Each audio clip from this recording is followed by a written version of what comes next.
Bueno, como casi estamos en familia, ¿no?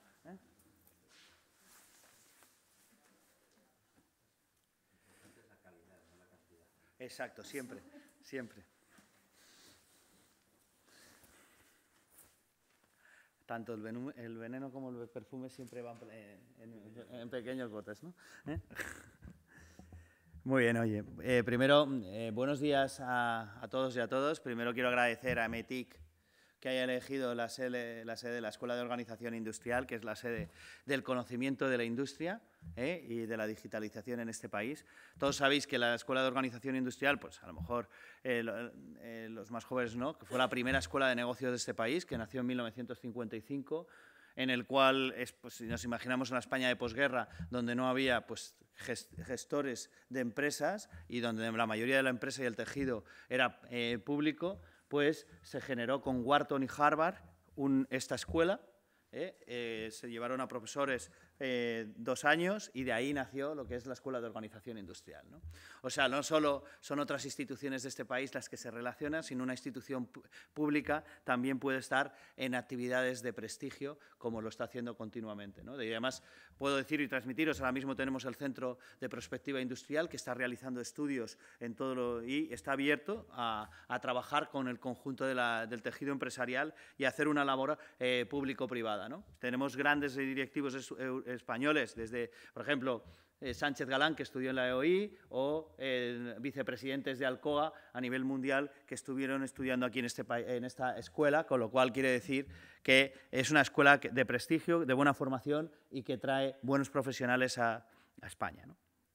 Yo también, desde esa excelencia académica, sí quiero decir que estamos trabajando ahora mismo en un nuevo plan estratégico, trabajando con otras escuelas de negocio a nivel mundial para tratar, y también vamos a tener tenemos un máster ahora mismo que vamos de Industria 4.0 con la Carlos III, vamos a trabajar y estamos trabajando ahora mismo para sacar en breve también con la Complutense algunos títulos internacionales para hacerlos con varias estancias internacionales. Quiere decir que si queréis una escuela de prestigio y queréis hacer un máster, podéis mirarlos ahí fuera. Y en sostenibilidad, digitalización y gestión, ahí estamos. Nosotros estamos muy orgullosos de todo el esfuerzo que está haciendo el equipo. Hoy estamos a otra cosa, evidentemente por el incidente que tuvimos ayer, de los cuales estoy muy, muy contento de que al final no hubiera ningún ileso. ¿Sabéis? Tenemos 2 colegios mayores y uno de ellos fue el que tuvo una explosión ayer de gas, al final, por una cometida de media tensión que tuvo una derivación y atacó a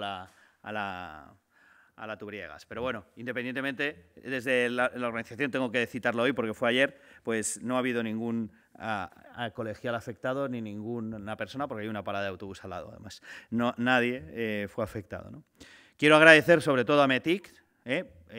Sabéis que dentro de la propiedad intelectual pues tenemos una cátedra con la OPM de propiedad intelectual, con la que estamos trabajando. Hemos realizado varios estudios y en los cuales, que si vosotros quisierais que hiciéramos algunos estudios, tenemos dotación presupuestaria para ver cuáles pueden estos desarrollos de las patentes, ¿no? Estamos haciendo también con ellos algunos trabajos también relacionados en igualdad, que es otro de los ejes y género en los que estamos trabajando. Tenemos cursos para mujeres directivas y para también consejeras, con el punto de vista de llegar a lo que en breve, cuando hay un nuevo gobierno pues, y se implante la nueva ley, en los comités de dirección tiene que haber una mayor proporción de mujeres y no solo en los consejos de administración. Por tanto, esta escuela quiere ayudar a ese 51% de la población a que mejore sus skills. Ya son muy buenas, son mejores que nosotros, estoy convencido porque lo veo día a día, pero para ayudarlas a mejorar sus skills y poder fortalecer, pues ahí vamos a estar trabajando. Y en esa línea sí quiero agradecer a METIC y que sigamos trabajando y podáis seguir utilizando estas instalaciones cuando queráis para no solo este acto, sino otros procesos de trabajo, ¿no?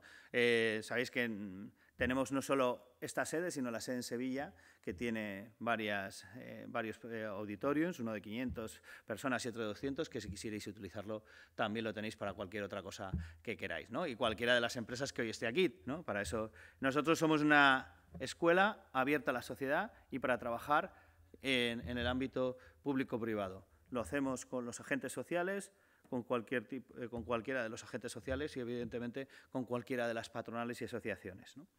Y yo, Luis, sin más, te voy a dar la palabra, Luis Álvarez Gascón, y a todos muchas gracias, que disfrutéis y que un tema tan áspero como es las patentes, que es más legal muchas veces que, digo, la parte que más conozco, pues que la disfrutéis esta jornada. Muchas gracias.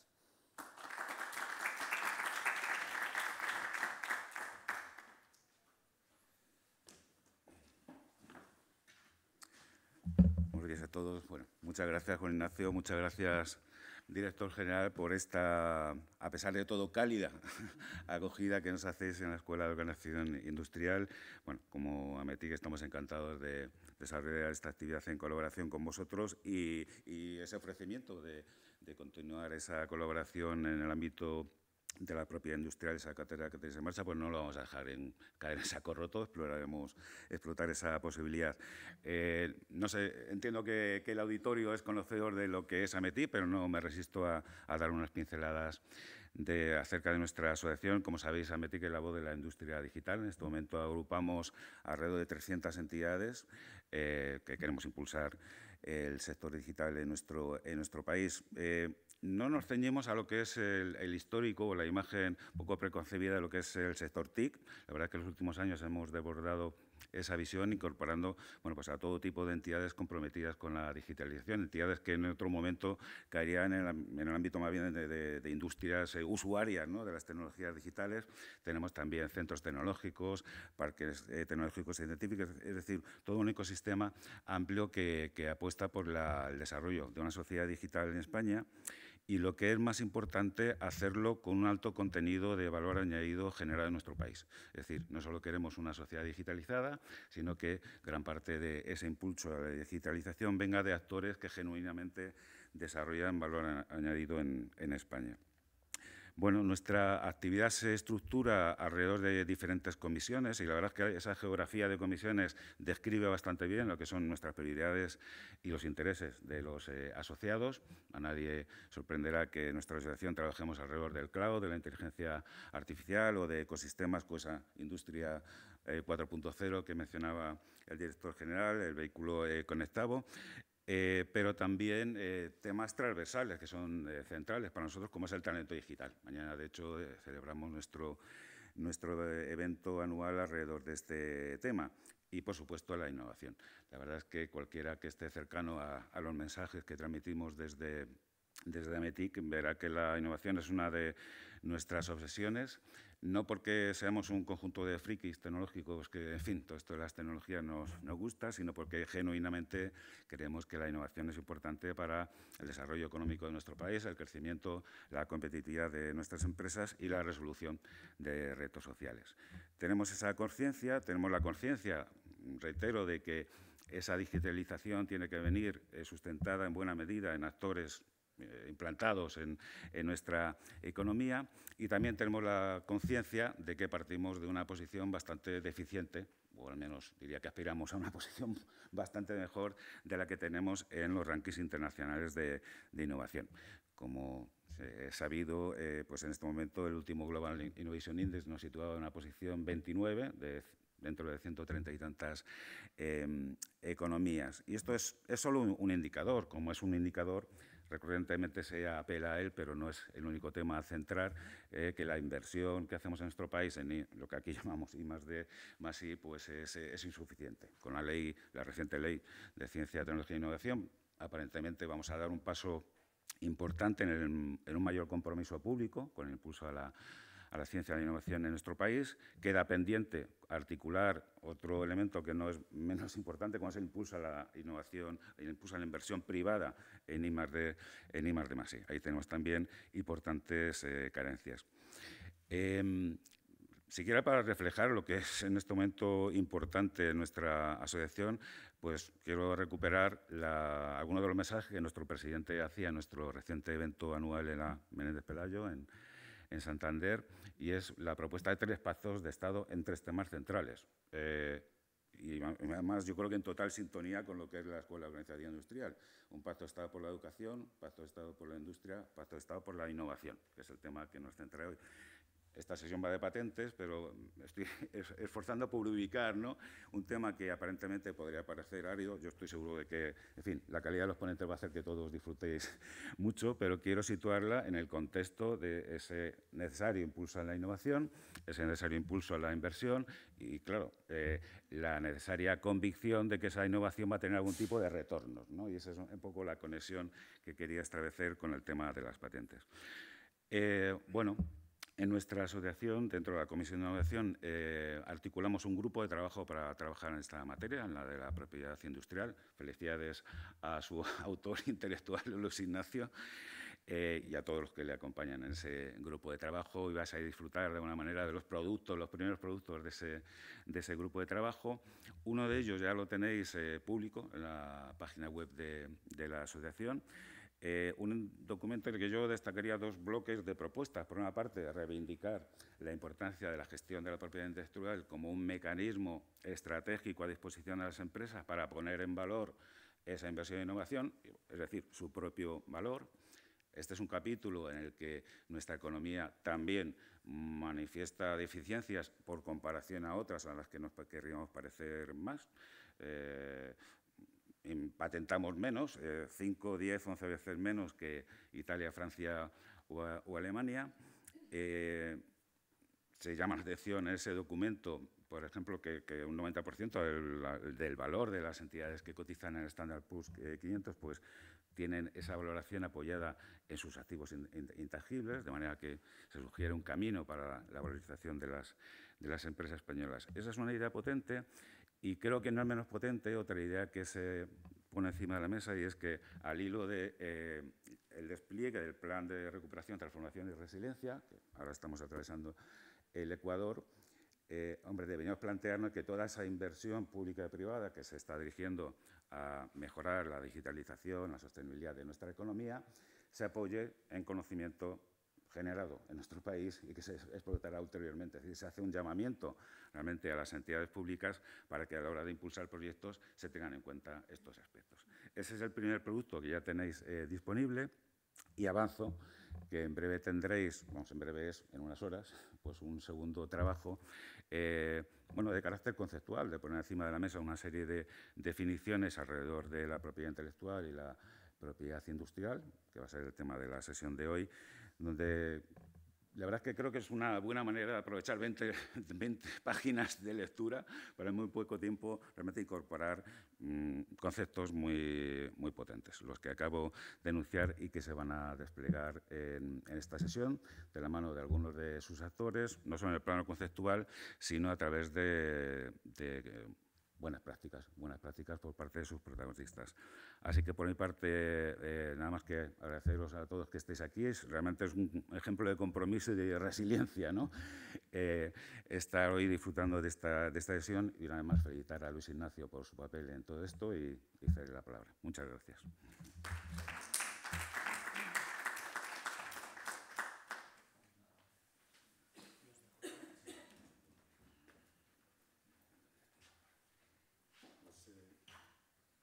Buenos días a todos.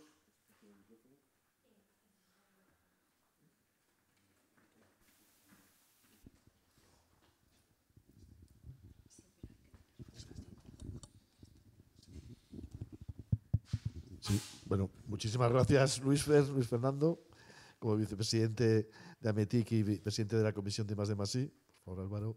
También gracias, obviamente, a la EOI, y permitirme también dar las gracias a Raquel y Belén, en ese sentido, que como personal de AMETIC pues nos apoya mucho en el desarrollo de este grupo de trabajo.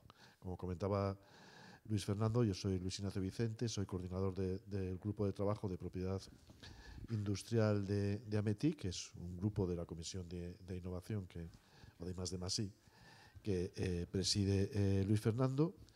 Y en principio la jornada de hoy la habíamos estructurado, como comentaba Luis Fernando como uno de los resultados del propio grupo de trabajo. La hemos estructurado, como seguramente conocen todos ustedes por la información que se ha distribuido, en torno a dos mesas redondas. Primero, un diálogo entre Álvaro Velázquez y yo mismo sobre el ámbito de patentes esenciales. Ahora presento a Álvaro y después tendremos oportunidad de ver de primera mano algunas de las buenas prácticas que miembros del grupo de trabajo, pero en el fondo representantes de lo que es el tejido industrial español, están ya haciendo en el ámbito de buenas prácticas. Ahí, como lo tenemos estructurado, nosotros vamos a hablar de eso en torno pues, un poquito menos de media hora para ir ganando terreno, y después pues habrá una exposición de estas buenas prácticas, y al final yo creo que tendremos una oportunidad también de compartir algunas de las ideas con los que estamos aquí presentes hoy en la sede de hoy, que una vez más, en línea con lo que se estaba comentando, pues muchísimas gracias por esta presencia. En ese sentido, pues permíteme hacer una introducción de 2 minutos, ya con lo que estaba comentando. Pues el grupo de trabajo de AMETIC nace también con esa vocación de que la propiedad industrial en sentido amplio, y hablamos de patentes, pero la propiedad industrial es algo más allá, pues al final es una herramienta fundamental para gestionar la innovación, ¿no? Ahí matizando un poco lo que decía el director general de la EOI, yo salvo a Álvaro, en general los miembros del grupo de trabajo no somos abogados, somos generalmente tecnólogos, economistas, y hablamos sobre cómo se puede gestionar la tecnología, ¿no? Porque si somos AMETIC, al final tenemos que hablar de gestión de la tecnología. Permíteme también presentarme 2 minutos. Yo, estuve en el origen de AMETIC, cuando se fue creando por diferentes asociaciones. He estado 30 años fundamentalmente en Telefónica, hasta hace 3 años, gestionando la innovación. Ahí, yo, de hecho, hace poco alguien me recordaba que fui la primera persona que puso innovación en un cargo en España, hace ya 30 años. Y entonces el tema de I+D o innovación lo damos casi por aprobado, aunque todavía tenemos los retos que comentaba Luis Fernando, pero el tema de propiedad industrial asociado a gestión de la innovación creemos que es algo que todavía hay que ir desarrollando en ese sentido, ¿no? Entonces, en ese ámbito, pues yo creo que la vocación del grupo de trabajo es dar esa sensibilización hacia las empresas de AMETIC y en general hacia el tejido tecnológico español sobre la relevancia de gestionar la tecnología. También en ese sentido, también en AMETIC pues, represento a ABB, que es una empresa de robótica. Antes estaba en ASTI, una empresa de robótica móvil de Burgos, que ha sido adquirida por ABB, y entonces pues siempre digo de manera humilde, claro, ABB gestiona más patentes cada año que toda España, ¿no? Entonces está claro que es algo ahí tenemos recorrido por hacer. Y sin más, esa primera mesa que queríamos analizar está enfocado en un tema que vemos relevante, aunque todavía no es muy conocido en el sector, que es el concepto de patentes esenciales. Y para mí es un privilegio pues, presentar a Álvaro Velázquez, que es de Hoington, siempre es difícil pronunciar, vuestro despacho, con el cual Álvaro también hace 20 años, porque en diferentes círculos pues, hemos estado hablando de propiedad industrial y lo planteamos como un diálogo. Entonces, por favor, Álvaro, muchísimas gracias por estar aquí. Preséntate y empezamos a hablar. Muchas gracias, Luis Ignacio, y gracias a la EOI y a AMETIC por darme la oportunidad de compartir con vosotros algunas ideas y de un diálogo que espero que sea constructivo. Yo soy abogado especialista en propiedad industrial y propiedad intelectual. Bueno, son conceptos, ahora ya yo creo que podemos hablar de propiedad intelectual en sentido amplio. Tradicionalmente en España se habla de propiedad intelectual, se habla más del derecho a autor y del copyright, pero yo creo que ya hemos aplicado el concepto más amplio para englobar a todos los activos intangibles y la propiedad intelectual en sentido amplio, incluyendo las patentes, ¿no? Me dedico a ello desde hace 24 años, primero en un despacho que se llama Gómez Acebo y Pombo, y luego con una serie de compañeros internacionales en un grupo especializado en propiedad intelectual en toda Europa. Que se llama Hoinrock. Disculpa por el nombre, pero claro, si hubiera sido Hoinrock Fernández Novoa hubiera sido más complicado todavía. Entonces, HRM. Entonces, cuando me propuso, porque nuestro socio director es Luis Fernández Novoa, que tiene tradición de propiedad industrial a través del grupo de Derecho Industrial de la Universidad de Santiago, y los pioneros que en los años 60 y 70 empezaron a estudiar el derecho de patentes, el derecho de marcas en España, pues estamos muy metidos en estos asuntos, ¿no? Entonces me propuso Luis, que es el miembro del grupo de trabajo, que dado que yo tengo cierta experiencia con las patentes esenciales, pues participara en una jornada para hablar, porque es un tema de actualidad, tanto en cuanto a y yo creo mucha relevancia para METIC y en general para el tejido industrial, pero también porque está de actualidad a raíz de las propuestas legislativas de la Comisión Europea en el ámbito del paquete de patentes, paquete legislativo de patentes que está discutiéndose ahora precisamente en la presidencia española y tiene cierta actualidad también. Y por otro lado también porque, como comentaba el otro día con Luis Ignacio, nosotros como abogados estamos recibiendo ya consultas de clientes que no solo en el ámbito tradicional de las telecomunicaciones, que es donde tradicionalmente se ha desarrollado el ámbito de las patentes esenciales, sino ya más allá y alcanzando a pequeñas y medianas empresas, están empezando a ser llamadas o invitadas a licenciar patentes esenciales por los grandes grupos de licencia, ¿no? Entonces es un ámbito que yo creo que tiene actual, no diría rabiosa, pero sí cierta actualidad, ¿no? Si me permites, Álvaro, y vosotros de Hoy Rock sois especialistas en patentes esenciales, pero también hemos prometido ser pedagógicos para los que no están familiarizados con el concepto. Entonces, aunque parezca obvio, ¿qué son las patentes esenciales? Las patentes esenciales, bueno, son patentes y son esenciales. Podemos tratar las dos cosas. Yo creo que es el concepto de patente, ya lo conocemos. La patente es un título de derecho exclusivo que se otorga en una especie de contrato social que, a cambio de que las empresas y los innovadores divulguen su innovación para el beneficio de la sociedad, se les da un periodo de exclusividad en la explotación durante un tiempo determinado. Es un concepto que se retrotrae al derecho romano, incluso griego. Es decir, hay precedentes muy antiguos. En España siempre se dice que no, que las patentes aparecen por primera vez en la Constitución americana. No es cierto. En España hay privilegios de concesión de patentes ya de los reyes católicos, ¿no? Los molinos privilegios de invención. Los privilegios de invención y ciertas. Es una herramienta de innovación y de desarrollo que se ha utilizado siempre, con mayor o menor aplicación, pero bueno, tiene su sentido. Las patentes y son esenciales, la parte esencial, que es la que digamos nos toca, porque son patentes que se implementan o tienen que implementarse necesariamente si se quiere cumplir con una norma técnica, con un estándar tecnológico. En ese sentido son esenciales porque quien quiera cumplir con una serie de especificaciones técnicas para poner un producto en el mercado necesariamente tiene que infringir esas patentes.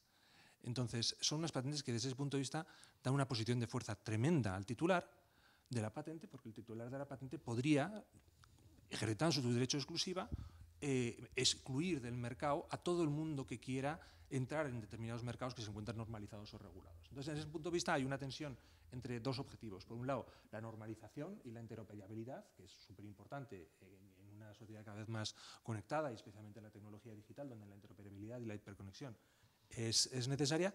Y por otro lado, el objetivo de retribuir de manera justa o por lo menos incentivar la investigación y el desarrollo a través de las patentes. Entonces,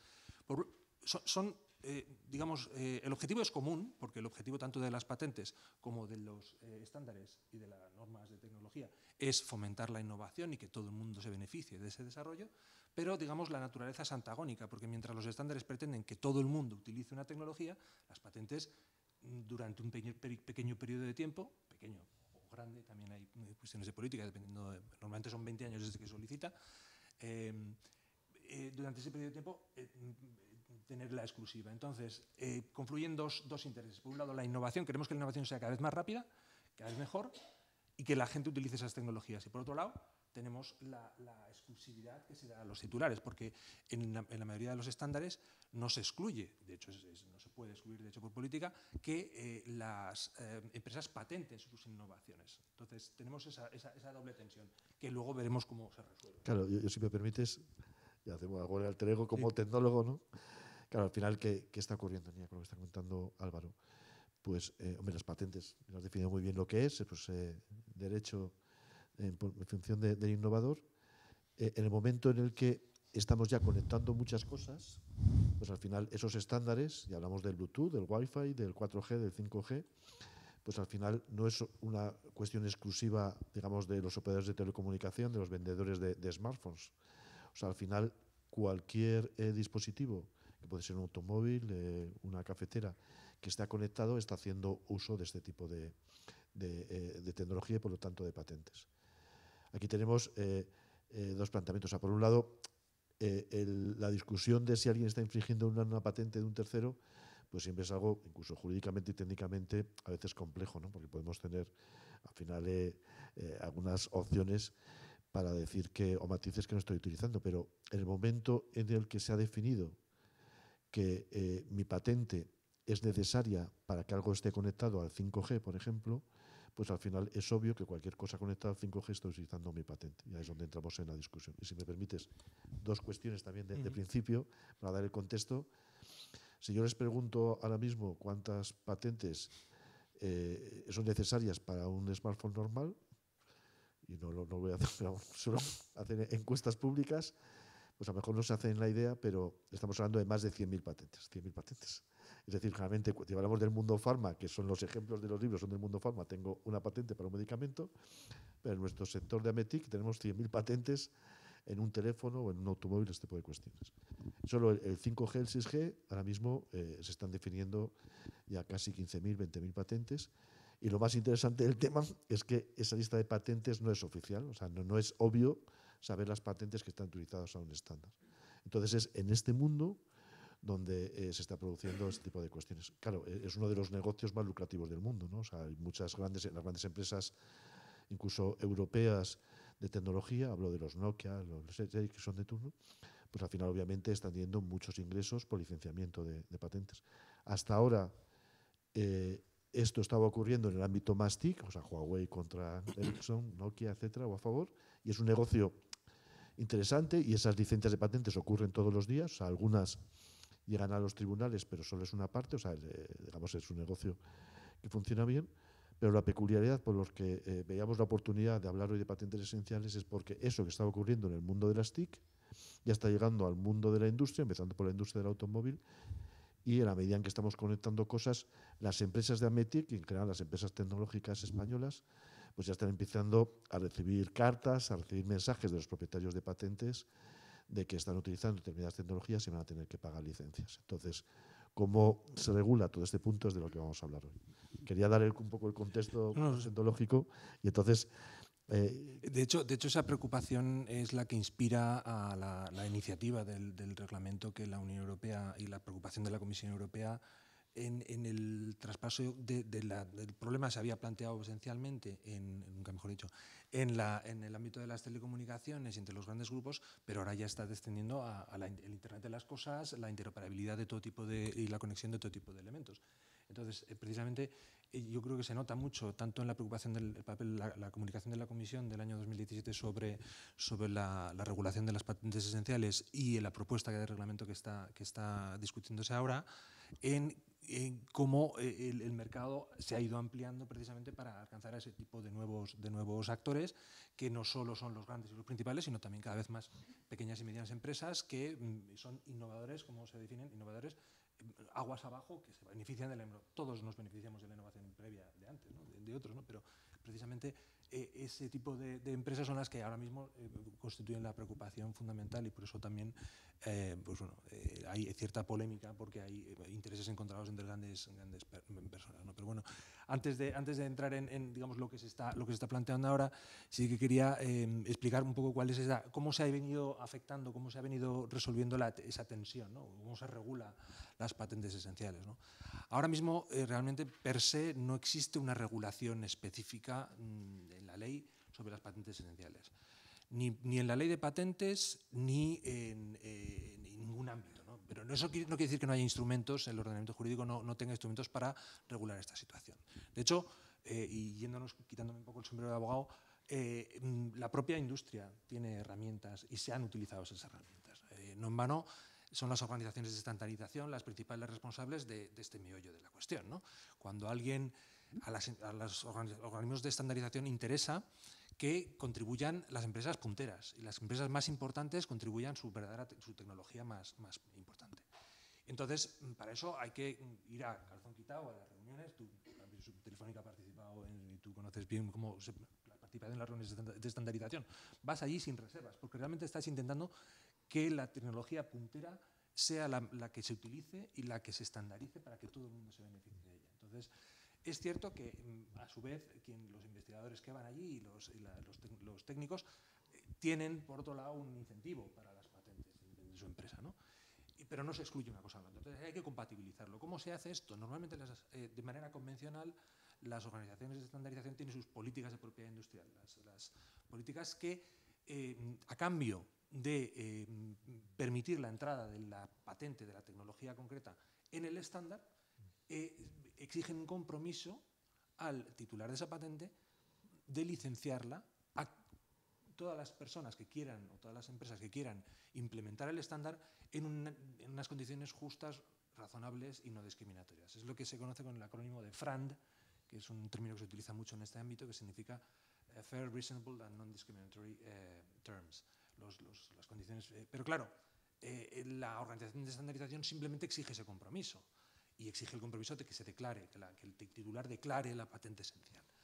Lo que ocurre, y aquí es donde está el medio de la situación, hay dos problemas cuando esto sucede. Primero, la organización de estandarización no tiene por qué resolver los problemas jurídicos de las personas que participan, porque ya es suficiente que se organicen de la tecnología como para que se organicen a meter en problemas jurídicos.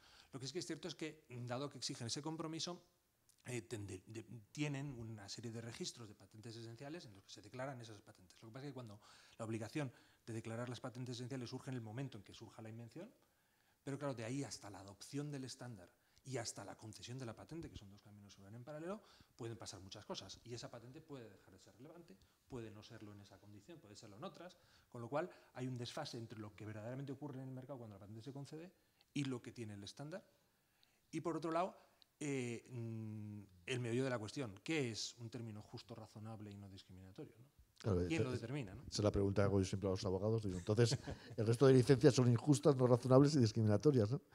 Claro, ahí, en línea con lo que estás comentando, claro, un poco la práctica es esto. O sea, primero, desde el punto de vista de AMETIC, desde el punto de vista español, pues hombre, hay muy pocas empresas que son capaces de generar esas patentes esenciales, ¿no? Pues nosotros podríamos plantear, bueno, las hay, las hay. Habrá empresas. Hay alguna. Sí, hay sí, alguna. no, yo mismo yo he provocado varias, pero objetivamente, ¿no? Sí. Como planteamiento de cuál sería la posición de España, porque además, bueno, y luego hablaremos de la Comisión Europea, pero nosotros ahora mismo en España tenemos la presidencia del Consejo, entonces tenemos cierto rol, ¿no? En otros países, digamos, están más equilibrados los dos roles, pero claro, en el caso español, y siempre pensando siempre en el auditorio y en AMETIC, nosotros sobre todo vamos a ser usuarios de la tecnología, ¿no? Porque si no podemos plantear, oye, si una startup se plantea hacer una patente esencial, pero bueno, ahí la cuestión, y siendo práctico, pues también tendría que tener cierta influencia en el estándar, etcétera. O sea, al final no es evidente, puede ocurrir que una patente que haga una startup española acabe estando en un estándar, pero bueno, generalmente hay que hacer cierto seguimiento para que eso ocurra, ¿no? Pero eso no significa, perdona que interrumpa, eso no significa que no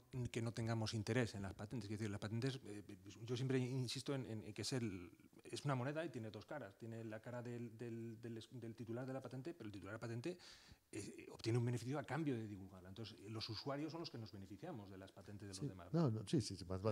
Sí, como planteado. Sí. Sí. Lo que estaba es, pero es cierto, somos más potencialmente usuarios en 95% que en... Entonces, a nosotros sí nos interesa que haya mercados más transparentes, ¿no? Sí. Porque en el fondo, claro, también, por dar la realidad, como comentaba antes, saber la lista de las patentes asociadas a un estándar no es inmediato, porque además es uno de los ejercicios tecnológicos, y una vez más de esta AMETIC, más complejos, ¿no? Porque al final, generalmente, cuando tenemos una patente esencial, solemos decir, mira, tengo una patente relacionada con este tema, pero tampoco decimos exactamente, digamos, por secreto empresarial, esta patente afecta a la línea 25 del estándar, ¿no? Sí. Entonces, por eso el aterrizaje ahí en ese aspecto es complejo. Pero, claro, en la medida en lo que estábamos comentando, pues estamos llegando también a otros sectores industriales, pues hay que está ocurriendo, y ahora entramos también en temas de la comisión, etcétera.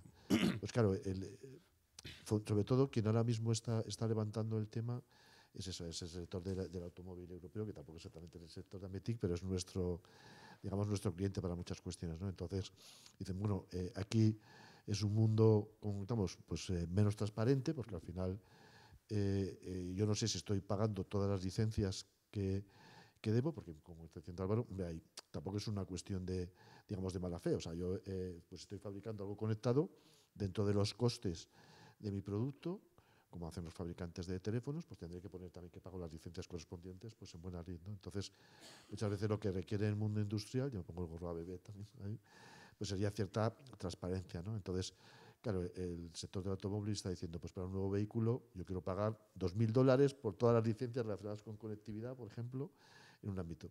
¿Qué ocurre? Que eso no es fácil, ¿no? Porque al final los 15.000 propietarios de patentes 5G o los propietarios de las 15.000 patentes se tienen que poner de acuerdo para este tipo de cuestiones, ¿no? Y ahí es donde estamos. ¿Y qué ocurre? Perdón, yendo un poco más allá, pues que al final, claro, nosotros como sector TIC, como el sector tecnológico español o europeo, pues lo que tenemos que prepararnos es, si yo recibo esa carta que ya estamos recibiendo, de decir, oye, usted está infringiendo la patente X, pues tenemos que saber cómo reaccionar al sentido, ¿no? Porque ahí eso es lo que me está generando es inseguridad, me genera cierto riesgo y es lo que en principio hay que gestionar porque obviamente yo creo que las empresas de Ametic, en la mayor parte obviamente sí estamos dispuestos a pagar las licencias que correspondan, pero lo que no podemos es tener dudas de que un determinado tribunal nos aplique medidas cautelares, que es decir, que reciba una amenaza de que no puedo comercializar mis productos en España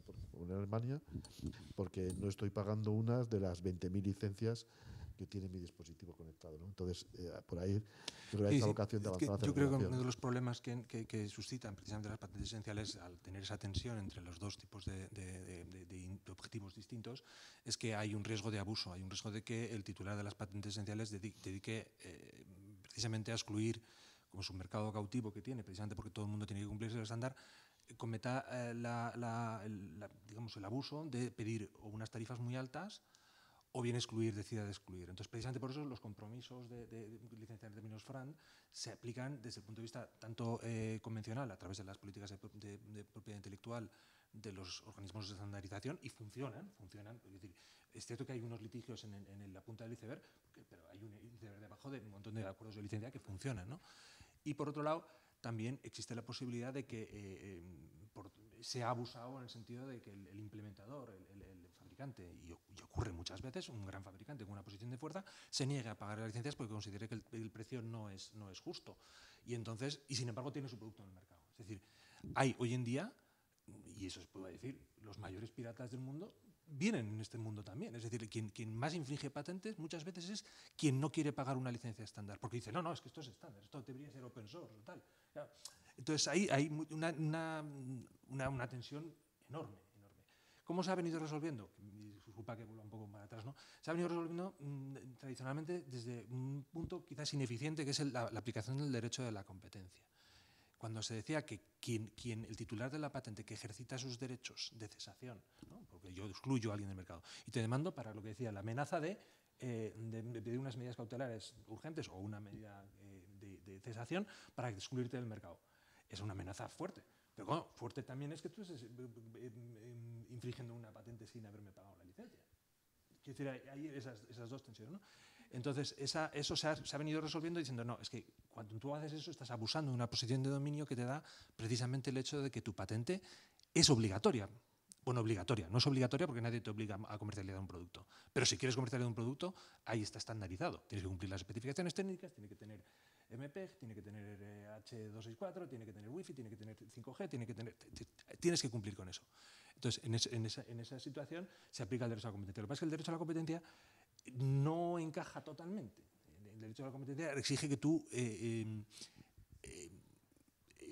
pruebes un abuso de una posición de dominio. Y entonces es ahí donde ha habido una aplicación intuitiva y el principal precedente que tenemos es una sentencia muy famosa del Tribunal de Justicia en un caso entre Huawei y ZTE el año 2015 que estableció los parámetros en los que se tiene que producir las negociaciones para llegar a una licencia FRAND, ¿no? Son parámetros muy genéricos, como los del Tribunal de Justicia, y aquí, desgraciadamente, en España no se han aplicado, porque en España, desgraciadamente, no tenemos muchos precedentes sobre la aplicación de la defensa FRAND.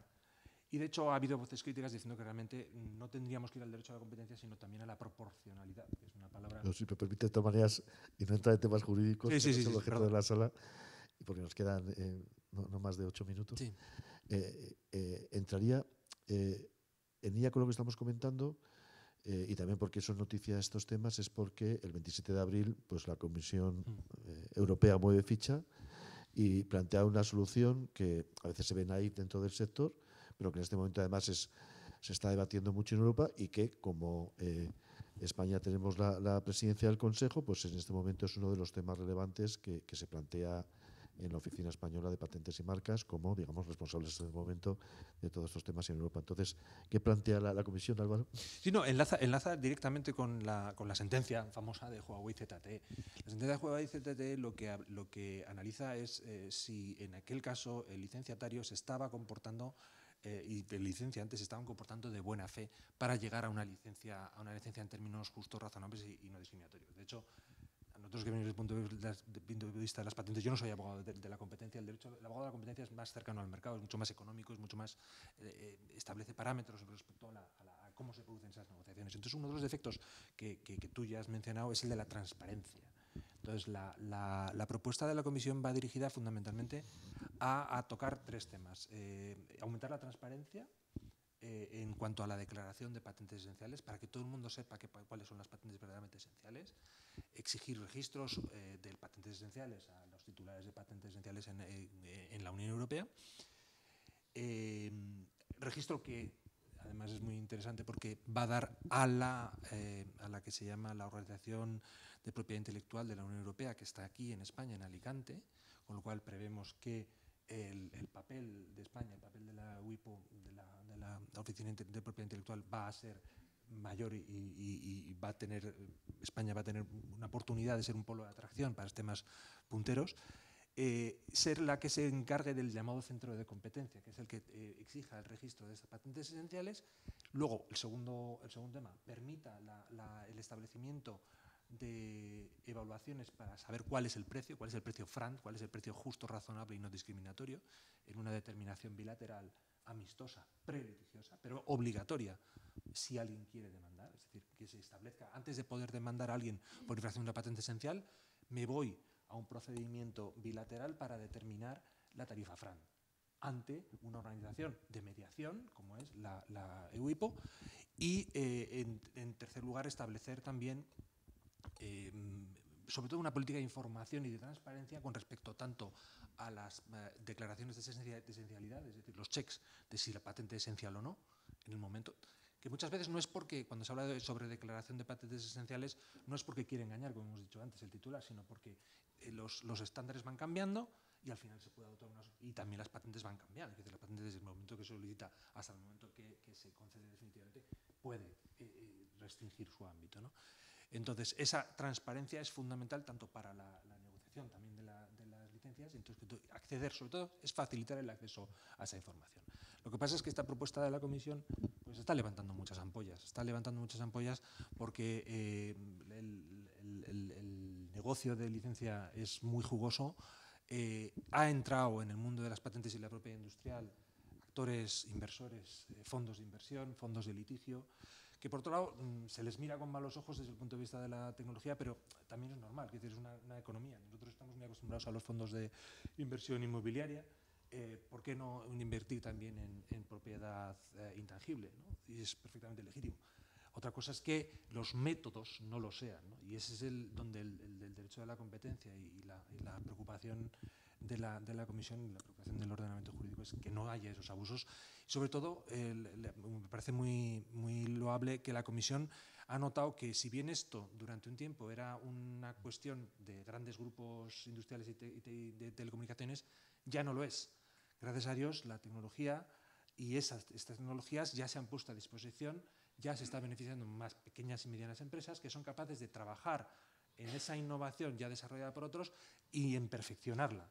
Y el Internet de las cosas, la medicina remota, los electrodomésticos, hay multitud de aplicaciones en las que cada vez es más relevante. Yo tengo un caso hace poco de una empresa muy conocida de conexión de seguridad que recibe cartas de titulares. Es una empresa que se dedica a un negocio que tradicionalmente no tiene absolutamente nada que ver con el mundo de las patentes, como es la seguridad en casa. Pero, sin embargo, a través de tener alarmas conectadas, de tener aplicaciones en el teléfono móvil, resulta que estás aplicando el 3G, el 4G, el 5G, el 6G, el Wi-Fi, el NFC, el audio coding.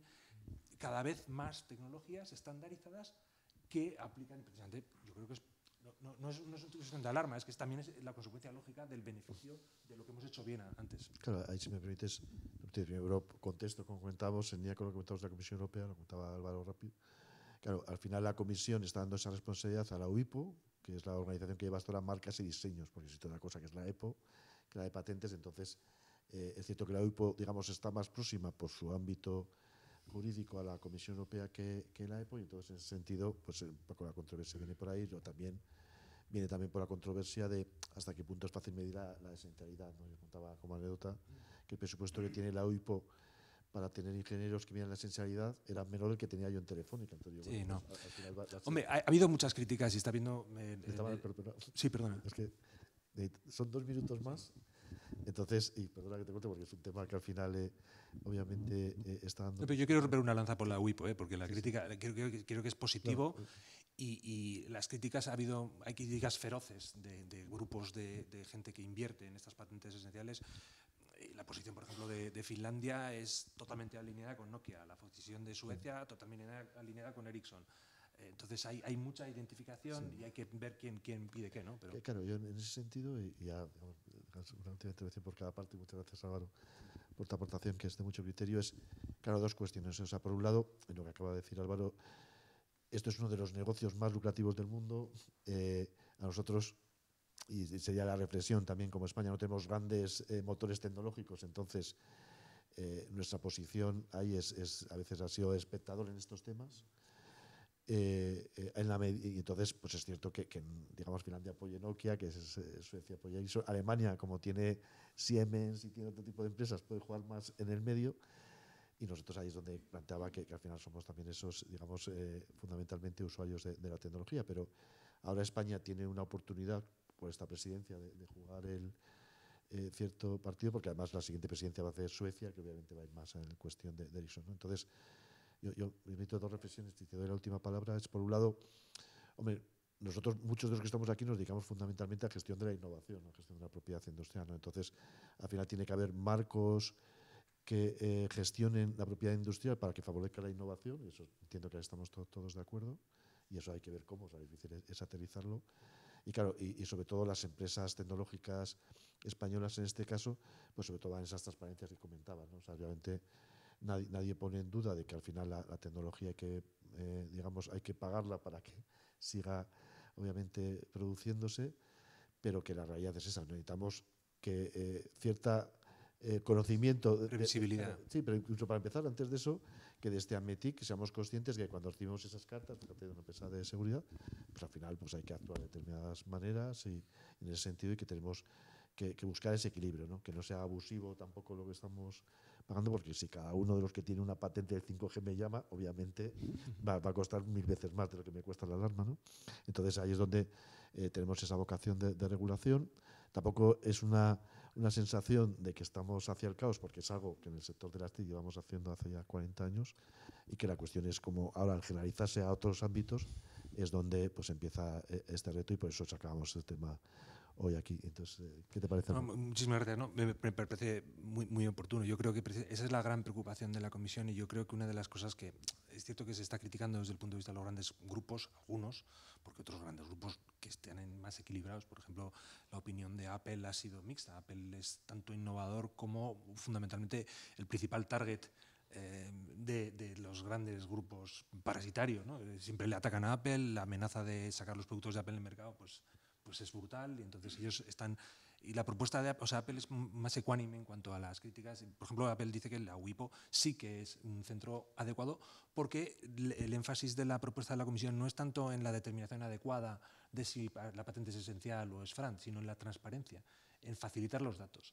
Porque una de las cosas que ocurre muchas veces aquí es que, oye, ¿cuánto tengo que pagar? ¿Cómo sé qué es lo que paga el otro? Pero claro, si no hay transparencia, no hay... Uno de los grandísimos caballos de batalla en estos pleitos es el término comparable. Enséñeme usted qué es lo que paga o qué es lo que ha cobrado. Nadie. No, es que es confidencial, es confidencial. No, entonces se accede eso a través del secreto comercial, que solo lo vea el abogado y que no lo comparta con nadie. Pero entonces, claro, esa digamos, una especie de oscurantismo, ¿no? de opacidad, ¿no? Y eso yo creo que precisamente la propuesta de la Comisión va al contrario, favorezcamos la difusión de información. Difusión de información tanto sobre si verdaderamente las patentes son todas esenciales, porque se calcula que de las patentes declaradas por los titulares, solo el 10%, hay un estudio de McKinsey, solo el 10% es esencial, con lo cual tú recibes una carta. Claro, y yo no puedo hacer, una pequeña empresa no puede hacer la comprobación de eso. Entonces, si se basa en esa información transparente, que yo veo más bien la propuesta como un apoyo a los organismos de estandarización para precisamente que esto tenga su sentido. Tanto en la transparencia como en transparencia de la esencialidad como en la transparencia de los royalties, para que sepamos qué es lo que se paga. Una de las cosas, y conoces también de otra organización, la base de datos de los contratos de licencia es fundamental. Saber qué regalías se suele pagar en cada ámbito del sector es muy, muy importante. Entonces, que esa determinación... Sí, perdona. Claro.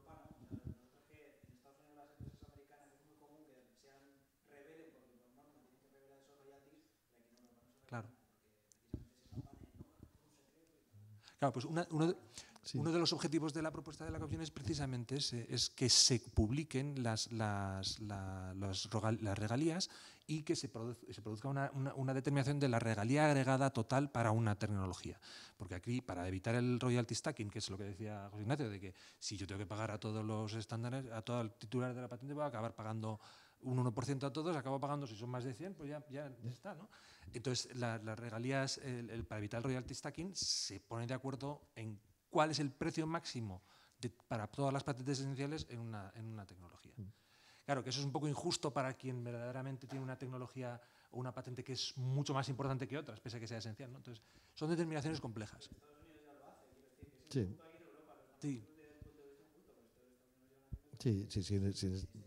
Sí, en ese sentido, o sea, estaba claro en lo que estamos comentando que la Comisión Europea tenía que hacer algo, porque el sector TIC es muy especial y se estaba autorregulando, pero en el momento en que se generaliza a todo el sector industrial europeo, pues aquí tenemos que regular para poder hacer la innovación y para sí, una de las propuestas muy interesante que enlaza con lo que tú decías del sector del automóvil, como ejemplo, es que precisamente, y en esto quizás los alemanes nos llevan ventaja, las compañías automovilísticas alemanas, que como sabemos mandan mucho, dijeron, organícense, yo no puedo recibir estas cartas. Y entonces esto influyó para que el pool se creara un consorcio de titulares de patentes con Ericsson, con ZTE, con Sony, con todos los titulares de patentes aplicables al automóvil conectado, y ese pool, ese consorcio que se llama Avanci, es el que más efectivamente está aplicando estas políticas hoy en día. Y precisamente una de las propuestas de la Comisión es también promover la creación de consorcios que se autorregulen y que ellos mismos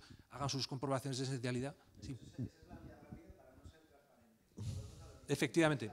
No es la panacea, porque a veces se excluyen, a veces ellos mismos las comprobaciones de esencialidad. Una de las críticas que decía Apple es: no se base usted, Comisión, en las declaraciones de esencialidad de los consorcios, porque los consorcios tienen interés, obviamente. Claro.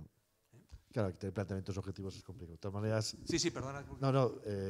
Muchísimas gracias, Álvaro. Como gracias veis, es un tema apasionante, un tema complejo, un tema no solo jurídico, porque estamos hablando del negocio fundamental de la mayor parte de las empresas. Obviamente, cada vez vamos a pagar más licencias en la medida en que cada vez vamos a estar más conectados, pero bueno, eso también, como está comentando Álvaro, acaba siendo una oportunidad, ¿no? Porque yo creo que en ese sentido, pues esto, mucho de lo que comentabas, si Europa es capaz de regularlo bien, como ha estado haciendo Estados Unidos, segunda, tenemos una ventaja geoestratégica. Sí. Muchísimas gracias, Luis Ignacio, y gracias a todos por la asistencia. Pues nada, muchas gracias, Álvaro Velázquez de High Rock. Muy bien, pues ahora en la segunda mesa queríamos, como comentaba al principio, pues plantear 4 buenas prácticas, ¿no? O sea, en principio, los miembros del grupo de trabajo, pues al final hemos estado trabajando e intentando enseñar al resto de AMETIC pues algunas buenas prácticas relacionadas con la gestión de la propiedad industrial, aparte de las actividades que comentaba Luis Fernando al principio de la sesión. También estamos grabando unos iTalks para que sean píldoras en YouTube sobre estas buenas prácticas, y entonces ahora vamos a tener la oportunidad de verlas aquí in situ. Entonces yo os pido que subáis a Nora Gurruchaga Vicontec, a Daniel de Gradian, a Cristina de Eurocat y a Julia Manzanas de Integrement Partner, y cada uno va a tener pues, en torno a 10 minutos para contar su buena experiencia y después abriremos el auditorio para que también hagáis preguntas. La sesión pues, va a durar en torno a 1 hora. Entonces, en ese sentido, lo dicho, muchísimas gracias. Todos, además, ejemplo de Estado español, habéis venido de fuera para esta sesión. Entonces, vamos a empezar por Cristina Arilla, IP Manager de Eurecat. Muchas gracias. Bueno, igual me pongo de pie mejor. Sí, por favor. Sí. Vale. Bueno, pues muchas gracias por vuestra asistencia. Gracias, Luis Ignacio, por la presentación. Bueno, brevemente, soy Cristina Arilla, del Centro Tecnológico Eurecat. Soy la IP Manager del Centro Tecnológico. Y bueno, quiero hacer una breve introducción un poco a lo que es Eurecat, brevemente. Somos un centro tecnológico ubicado en Cataluña, tenemos 11 sedes de trabajo, somos aproximadamente ahora en el 2023 más de 700 personas trabajando en el centro y bueno, pues digamos que toda esta masa crítica, ¿no? Toda esta actividad pues viene en origen de la unión, de la fusión de diferentes centros tecnológicos que ya históricamente pues, existíamos en el territorio. Eurecat fue creado en el año 2015 y básicamente pues, nuestro objetivo es el proveer a la industria, al sector empresarial de tecnologías diferenciales y de conocimiento avanzado en diferentes ámbitos tecnológicos que puedan resolver pues, las problemáticas que tiene la industria. Básicamente los 4 ámbitos tecnológicos en los que trabajamos pues, serían ámbito industrial, digital, biotecnología y sostenibilidad. Y en aspectos pues, como por ejemplo nuevos materiales, procesos de fabricación, robótica, inteligencia artificial, data science, nutrición, biotecnología y bueno, pues temas de baterías, vehículo eléctrico, energía, cambio climático, etc. Como veis, abarcamos muchísimos ámbitos tecnológicos y todo el conocimiento, todas estas tecnologías que generamos, pues digamos que los ofrecemos, ¿no? hacia la industria a través de diferentes tipos de servicios. El principal y el que es digamos, el eje fundamental de nuestra actividad, pues la investigación, ¿no? Investigación aplicada, que tanto generamos internamente a través de proyectos propios de I+D, como a través de proyectos en colaboración con las propias empresas y con el propio tejido empresarial. Después, bueno, también a través de servicios tecnológicos, pues a través de pruebas de concepto, ensayos, etc. También ofrecemos servicios de consultoría, de formación muy especializada, también en temas muy tecnológicos. También ofrecemos servicios de valorización, pues evaluando y apoyando en la valorización de tecnologías de terceros. Y bueno, pues en el ámbito de la difusión, del conocimiento, de la tecnología en general. Estas serían todas las actividades que llevamos a cabo. Y bueno, pues volviendo, ¿no? un poco al eje fundamental que es la investigación aplicada, bueno, pues en todos los ámbitos de conocimiento que antes os comentaba, pues desarrollamos tecnologías, desarrollamos conocimiento que transferimos a la industria y precisamente para ponerlos en valor, ¿no? Y es en esta puesta en valor en la que entran en juego pues, los derechos de propiedad industrial. ¿Por qué? Porque una buena cartera de patentes, en este caso, o de otros tipos de derechos, lo que nos permite es aportarles un valor que nos permitirá transferirlos de una mejor manera. En este sentido, tenemos una área dentro de la organización en la cual trabajo, que es el área de valorización.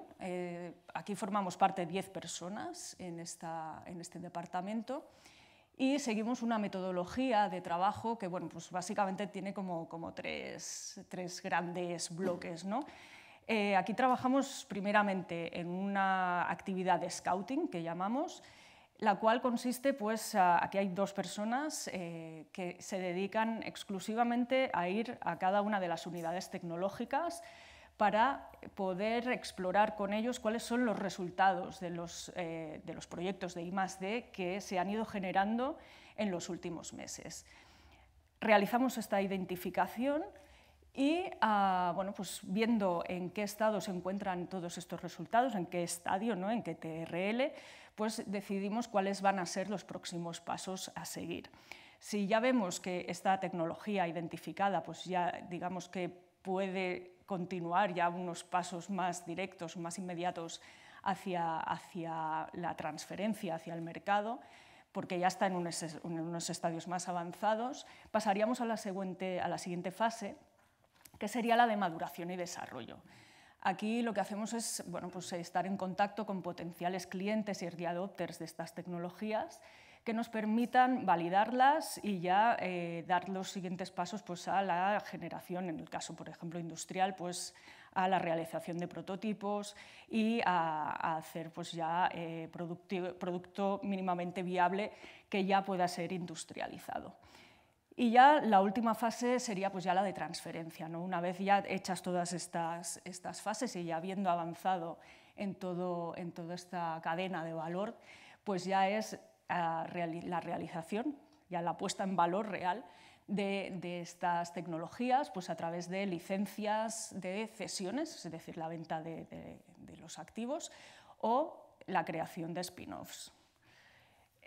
Nosotros, como centro tecnológico, no podemos explotar directamente las tecnologías, no somos una empresa, por lo tanto, pues en este caso, al igual que los centros de investigación, universidades, estas serían las 3 maneras en las que podemos realizar este tipo de transferencia. Y bueno, pues de forma transversal, ¿no?, a toda esta actividad tendríamos una que sería ya el tema de la gestión de la propiedad intelectual industrial.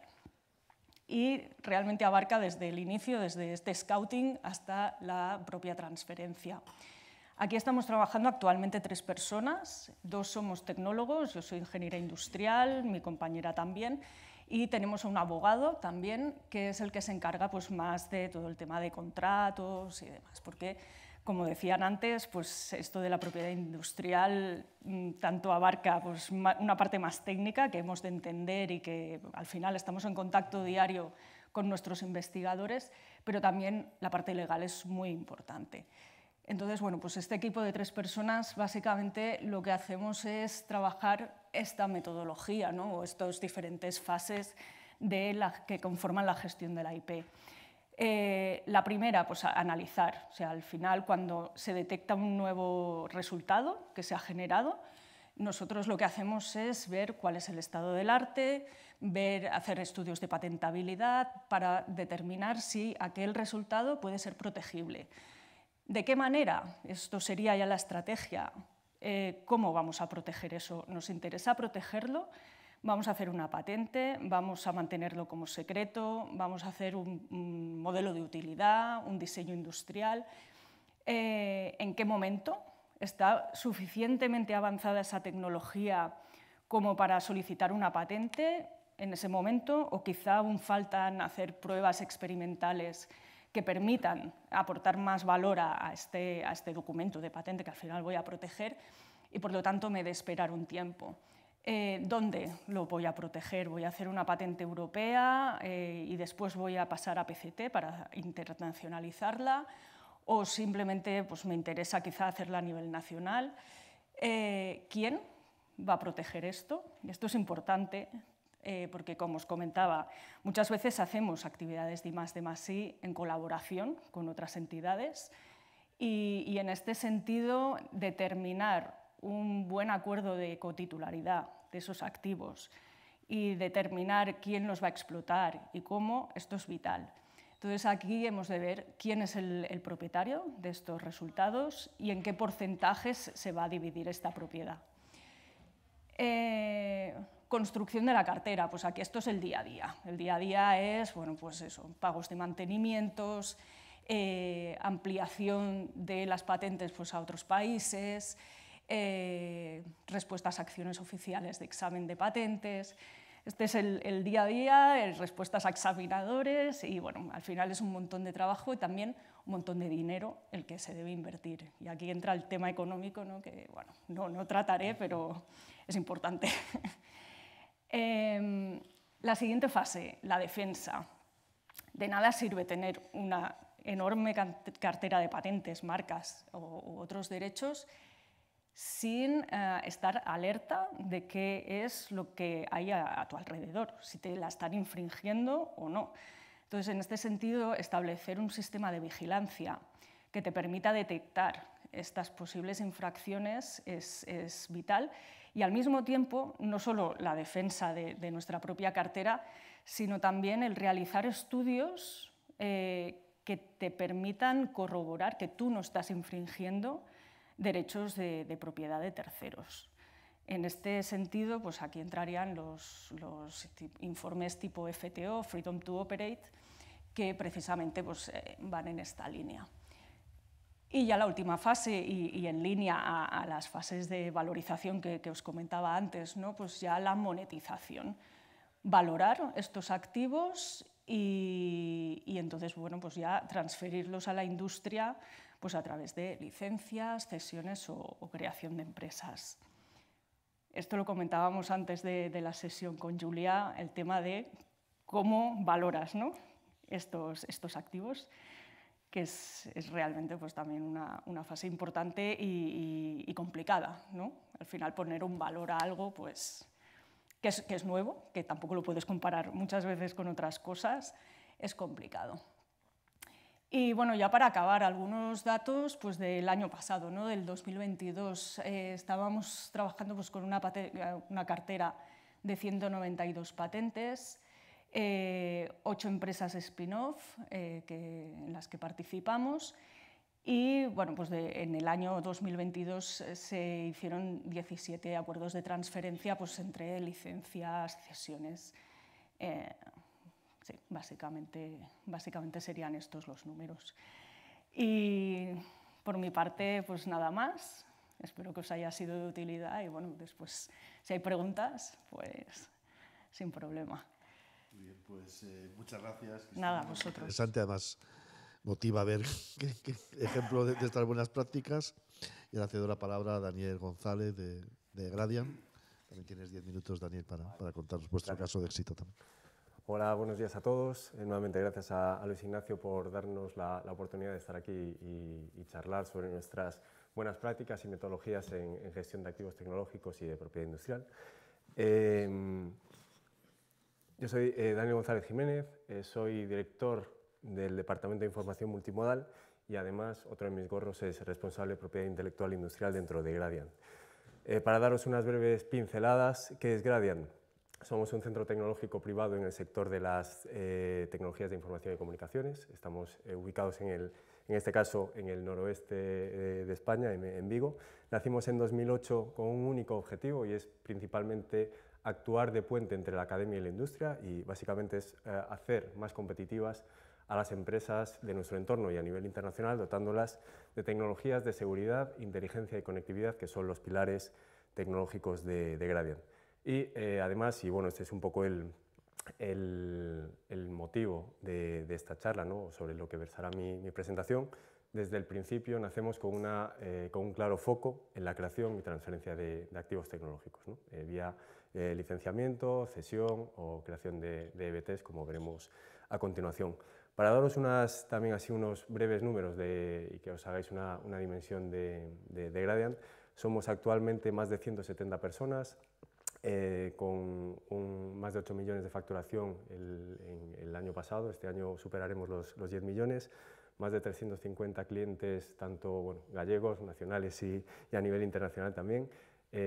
Comento lo de gallego porque dentro de los motivos o objetivos también es dotar a la empresa gallega, ¿no? de ser más competitiva. Y me gustaría recalcar estos dos últimos números, ¿no? Que son 10% de facturación de licenciamiento de activos tecnológicos en el año 2022. ¿Qué quiere decir? Que bueno, pues ese 10% de esos 8 millones ha venido de licencias de activos de tecnología que hemos desarrollado en el centro, ¿no? Y además, pues acabaremos este año con una cifra más modesta que Eurecat, pero sí con 3 spin-offs, 3 empresas de base tecnológica, habiendo sido la primera Alice Biometrics en el año 2019. Y bueno, a ver, lo que hablábamos antes, ¿no?, de la importancia, el foco de Gradiant en la creación y la transferencia de activos tecnológicos, de activos de propiedad industrial. Esto está muy bien, es muy bonito, pero lo que sí que hemos visto es que poder llegar a licenciar, vender una tecnología o crear una spin-off de base tecnológica requiere de una correcta gestión de esos activos tecnológicos desde el principio, es decir, desde que ideas un poco, es decir, desde que decides sobre qué líneas vas a trabajar hasta la explotación final de ese activo. Y comparto con vosotros una serie de notas, comentarios, reflexiones sobre cuestiones que hemos visto que son adecuadas, recomendables o incluso necesarias. La primera de ellas es la implicación de las distintas unidades de la organización en la toma de decisiones respecto a la creación, la gestión y la transferencia de ese activo de tecnología, ¿no? Al final, lo comentamos muchas veces en el grupo, ¿no?, que este no es un tema de abogados solo, sino que tienen que estar implicados todas las unidades relevantes de la organización, y en ese sentido, pues como veis aquí a la derecha, pues tenemos un poco las partes que son necesarias o que en Gradiant están involucradas en la toma de decisiones respecto a la gestión de esos activos tecnológicos. Y podemos ver que está desde el director del centro, es decir, desde un punto de vista de fijar la estrategia, las unidades, evidentemente las áreas técnicas, las áreas de desarrollo de negocio, los responsables de tecnología y también pues la oficina de PI, ¿no? Decía antes lo de los abogados, pero lo que está claro es que también la parte legal es una parte importante, muy importante, y de hecho pues nos apoyamos en abogados expertos en propiedad intelectual industrial para gestionar correctamente ese activo. Esa gestión de los activos tecnológicos conlleva también pues, una adecuada gestión de la propiedad industrial, ¿no? Y lo veremos en la próxima slide, a lo largo de todo el ciclo de vida del activo.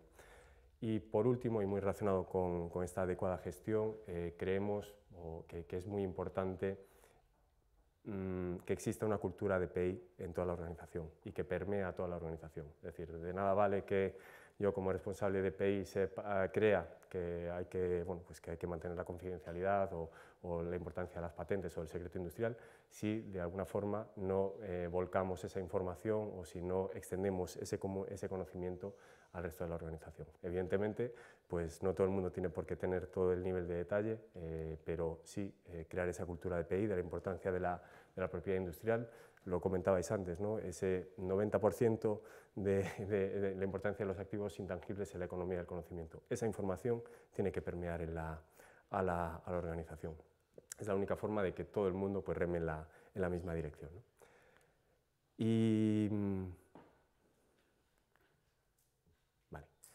Y ya para finalizar, también una serie de ejemplos de buenas prácticas en la gestión de activos. Aquí me pongo pues desde la perspectiva de tenemos una idea de una tecnología, de desarrollar un activo tecnológico. ¿Qué cosas son necesarias? Bueno, existe un ciclo de vida de gestión del activo, desde la creación hasta la explotación, que se muestra aquí en ese diagrama, ¿no?, de la derecha. Pero bueno, por compartir también con vosotros una serie de comentarios y de reflexiones. Una cuestión que consideramos muy importante es preservar la confidencialidad en aspectos claves de la tecnología. Otra cosa es que después decidas hacerlo open source o divulgarlo públicamente, ¿no? Pero por defecto mantener la confidencialidad. Y de ahí pues también esa cultura de empresa que comentábamos antes, esa firma, los famosos NDAs, ¿no?, de que te preserven, digamos que para preservar esa confidencialidad. Es algo clave, sobre todo para mantener una determinada ventaja competitiva en este entorno pues, complejo. Después, también un tema, estás desarrollando tecnología y es posible que lo hagas tú solo, pero es muy posible que lo hagas con terceros, ¿no?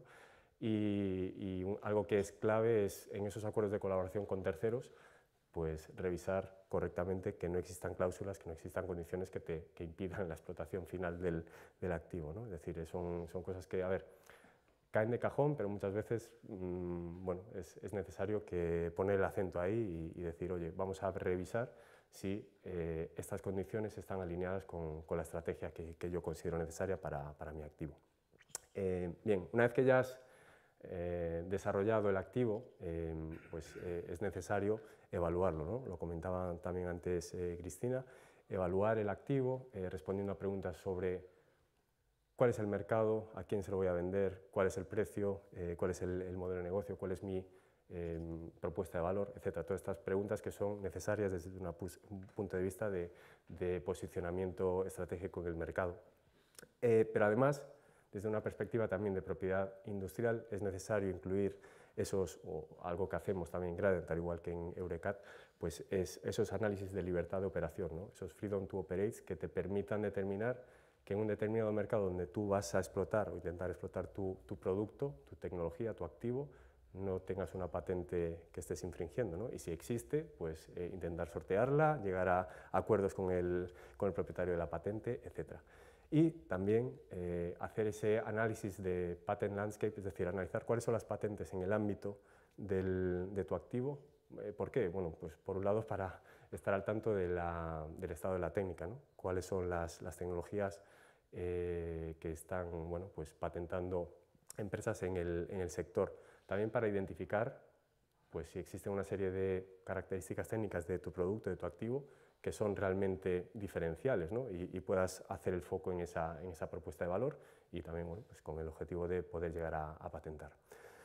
Una vez que hemos hecho esa evaluación del activo, algo que también es necesario y que también caería de cajón, pero que hemos ido implantando poco a poco en el centro, es ese registro del activo, ¿no? Es decir, tener un registro interno donde incluyamos información como fecha de creación del activo, descripción del activo, cuáles son los mercados, toda esa información, ese informe de evaluación que hemos hecho previamente, y eso, pues de alguna forma, que quede constancia de que tenemos un activo en ese ámbito, y evidentemente este registro interno hay que irlo actualizando, ¿no? Según se va madurando la tecnología, etcétera, etcétera.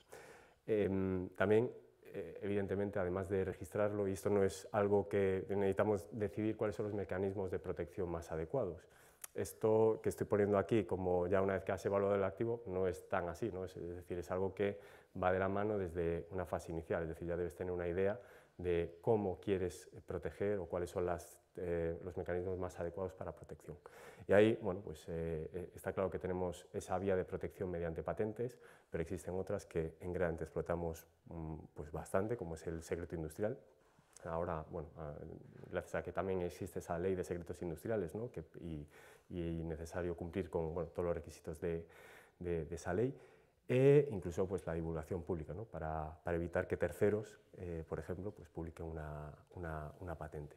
Entonces, bueno, digamos, esos mecanismos de protección típicamente también no tienen por qué ser únicos, es decir, podemos combinar, y de hecho combinamos, es decir, tenemos tecnologías, activos cuya una parte la estamos protegiendo mediante secreto industrial, es decir, guardamos ese secreto, y otra parte la estamos patentando.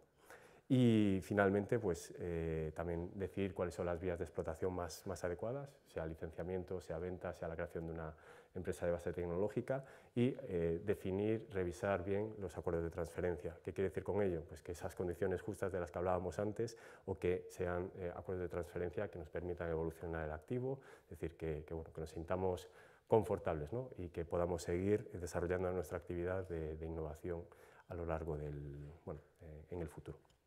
Y hasta aquí. Esto era... Muchas gracias. ¿He estado por dentro de los 10 minutos? Bueno, en cualquier caso, ha estado muy interesante.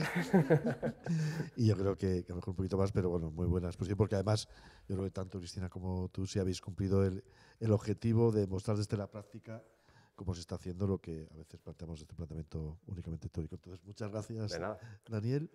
Y hacemos la palabra a Nora Gurruchaga de Biconte, que ha venido con Josune de Donosti, y que esperamos también que nos cuentes cuál es tu experiencia desde el punto de vista de propiedad industrial. Bueno, muchas gracias a todos. Yo vengo de San Sebastián, de otro centro tecnológico, pero... si le das a lo mejor esta...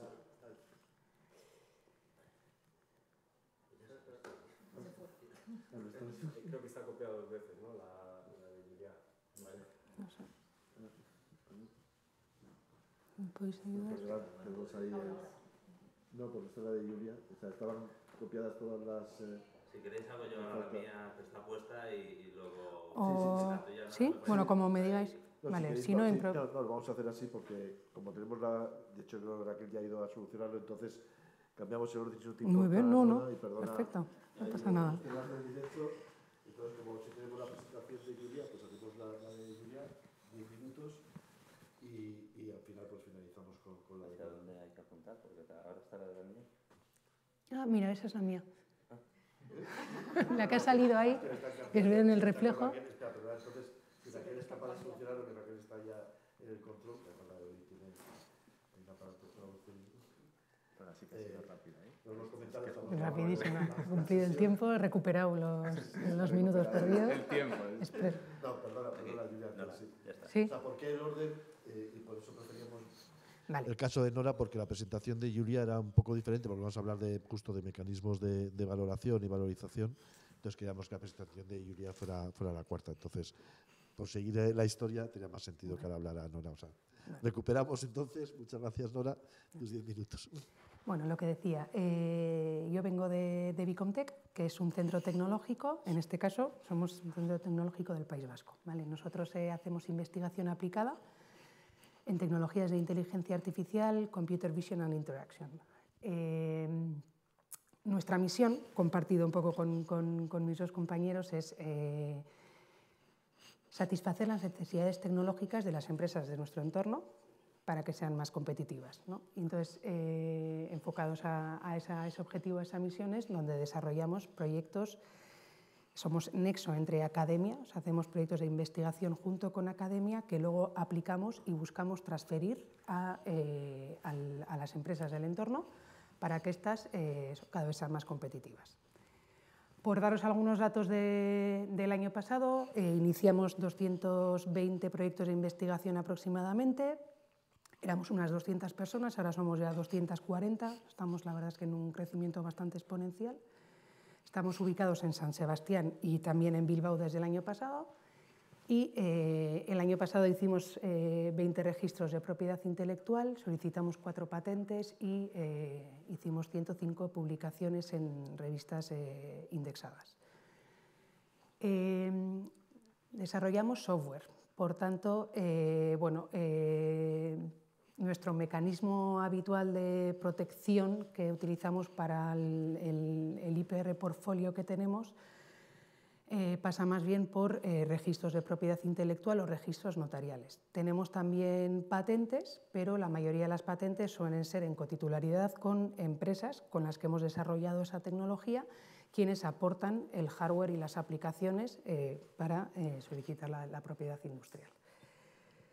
Tenemos un proceso de generación de conocimiento que, parecido a lo que nos ha expuesto Cristina, ya nace desde las ideas, ¿no?, que están en las cabezas de nuestros investigadores.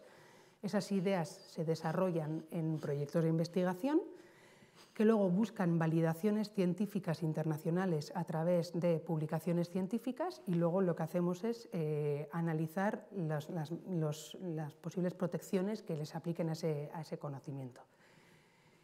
Con ese conocimiento protegido contamos con nuestro IPR portfolio. Y ahora este ejemplo es, este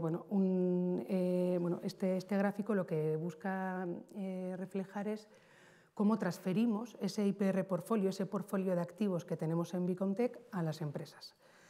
Entonces, tradicionalmente o hasta hace recientemente lo que buscábamos era, la empresa viene a Bicomtec y nos plantea unas necesidades tecnológicas, ¿no? Entonces nosotros vamos a ese portfolio de activos, identificamos si nosotros ya contamos con investigación o activos tecnológicos que den solución a esa necesidad que tiene esa empresa.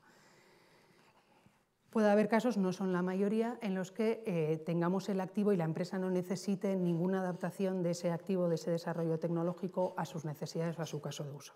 En esos casos lo que se hace directamente es, se hace un licenciamiento de esos activos, que son librerías de software en los que Bicomtec va trabajando, va investigando y va engordando, ¿vale?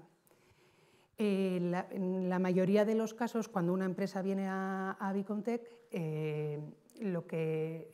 y comunica sus necesidades tecnológicas, es que una vez que miramos en ese portfolio de activos, tengamos alguna librería de software que pueda dar parte o la base de esa solución, pero que obviamente requiera de un desarrollo de I+D para cumplir las necesidades específicas y llegar a nivel de prototipo que pueda necesitar la empresa, en un TRL 7.8 también, como explicaba Cristina. En ese caso, lo que se hace es, a partir de esa librería de software que tenemos, que está registrada también con registro de propiedad intelectual, se hace una investigación aplicada y lo que hacemos es la solución de I+D que tenemos como resultado de esa investigación, también la registramos. De tal manera que luego lo que finalmente se le entrega al cliente es una solución de I+D que está registrada y cuya titularidad, si hablamos de una cesión de titularidad de todos los derechos de explotación, pasamos en segundo registro a propiedad de cliente. Con esto lo que pretendemos es también cambiar esa percepción del mercado, ¿no? En el que los centros tecnológicos, habitualmente también porque tenemos muchos programas de subvenciones y convocatorias públicas de ayudas por detrás, al final muchas veces las empresas cuando vienen a desarrollar investigación e innovación con nosotros, lo que hay por detrás es una dedicación horaria de los investigadores, ¿no? O sea, buscan que los centros tecnológicos hagamos ese desarrollo a base de una dedicación horaria. Nosotros con este esquema lo que pretendemos es, en lugar de hablar de unas horas que se dedican a la investigación, ofrecer a las empresas, cuando estamos hablando ya de soluciones que están cerca de prototipo, que no siempre es el caso, entregar a las empresas un desarrollo tecnológico que esté ya registrado con unos autores que obviamente son de Bicomtec, que seguirán siendo de Bicomtec, pero cediendo esos derechos de explotación a la propia empresa. Los derechos de explotación de los activos de propiedad intelectual relacionados con esas soluciones de I+D podrían o bien licenciarse o bien hacerse una cesión de todos los derechos. Eso ya sería más un tema contractual y legal. Y este esquema es el que estamos intentando fomentar, es algo más reciente. Nosotros hasta hace prácticamente 2 años lo que protegíamos y licenciábamos eran las librerías de software que desarrollábamos en proyectos de investigación más básica, más fundamental, y ahora lo que estamos viendo la manera es de transferir ese conocimiento a las empresas a través de licencias de ese background, digamos, que teníamos de antes, pero también desarrollando soluciones de investigación que se entreguen con una protección, en este caso de registro de propiedad intelectual. Vale. Y este es mi caso de uso. Es verdad que he acortado bastante la parte inicial, pero bueno, como somos un centro tecnológico, al final la parte de generación de conocimiento y valorización la han explicado un poco mis compañeros, y quería aprovechar este foro, ¿no? para hablar de cómo estamos ahora intentando cambiar esa percepción de valor que tiene la sociedad de los activos de propiedad intelectual e industrial a través de la transferencia de soluciones de I+D ya con la protección realizada en la organización. Muy bien, pues muchas gracias, Nora. Además, me quedo con ese tema que yo creo que es muy relevante de que la I+D no se mide por horas, sino se mide al final por un resultado, que eso es el core de lo que estamos comentando aquí, ¿no? O sea, al final es un valor de un activo intangible, lo que tenemos que ser capaces de Ahí sí que es verdad que sería importante también que consiguiéramos cambiar los mecanismos de las propias convocatorias de ayudas a la investigación. Porque al final, de esa manera también podríamos tangibilizar toda la inversión que se está haciendo ahora con los fondos de recuperación, si al final podemos obtener resultados de número de activos de propiedad intelectual e industrial generados como inversión, como resultado de esa inversión. Creo que como país como esto tendríamos realmente un indicador mejor del output de toda esa inversión. Sí, muchas gracias. Lo comentaba Luis Fernando al comienzo de la sesión. También uno de los objetivos del grupo de trabajo, como sabéis, es, precisamente lo dice Nora, o sea, incorporar pues, la generación de activos de propiedad industrial también a las convocatorias públicas, ¿no? O sea, fenomenal. Pues muchísimas gracias, Nora. Y ahora sí es el momento de que Julia pues, nos haga su intervención, que como comentaba antes es un poquito diferente, pero también muy interesante. A ver si ahora pues, sí. Sí. Parece que no. Tus 10 minutos, Julia. Pero sí. Bueno, vale, bien. Ya está. Bueno. No, estoy dándole para atrás. Para aquí. Aquí, vale. Bien. Yo soy Julia Manzanas, de IP Manager de Entanglement Partners. Entonces vamos a situar primero qué es Entanglement Partners, porque es bastante rara avis como compañía, ¿vale? Es una empresa que nace hace 7 años. En 2 días cumpliremos los 7 años. De hecho, nuestro aniversario es el 27 de octubre, ¿vale? de la fundación de Entanglement. Entonces, Entanglement pretende ser, bueno, es una consultora estratégica. En su momento lo que hicimos fue juntar todo el talento que a través de diferentes think tanks sobre informática y tecnologías cuánticas reunimos y bueno, creamos una empresa donde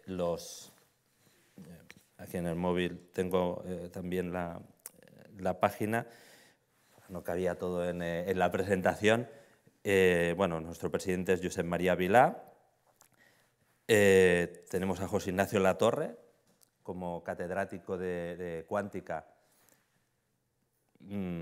a Juanjo Jiménez de OpenTrends, ahora Seidor, a Alfonso Rubio Manzanares, que es el CEO, a Óscar Sala para todos los temas de Venture Capital, a Ramsés Gallego, todos los temas de ciberseguridad, a Ferran Martínez, a Mario Maguat, a Enric Brieva, a Román Orús, a Vicente Martín Ayuso, que junto con José Ignacio están en todo el tema de Kilimanjaro, ¿no?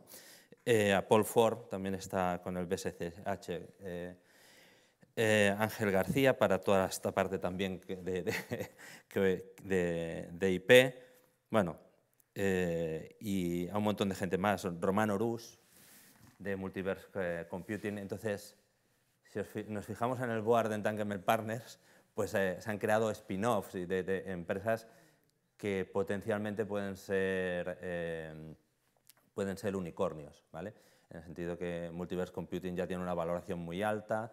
Si nos fijamos, por ejemplo, en Multiverse, en su roadmap público, que ellos en el 2024 tendrán 220 familias de patentes, con lo cual patentarán más. Claro, están en la línea. La informática cuántica, ¿qué nos aporta? Nos aporta, o sea, ¿qué se diferencia de otras tecnologías? Que estamos tocando un espacio que está virgen. Entonces, ¿qué podemos hacer? Pues podemos lo que deberíamos hacer es que estas empresas, estas spin-off, patenten y protejan ese espacio. Evidentemente, aquí se ha hablado muy bien de que esto es un funnel, que va desde la idea hasta la protección, ¿no? Pasando por el secreto, pasando por el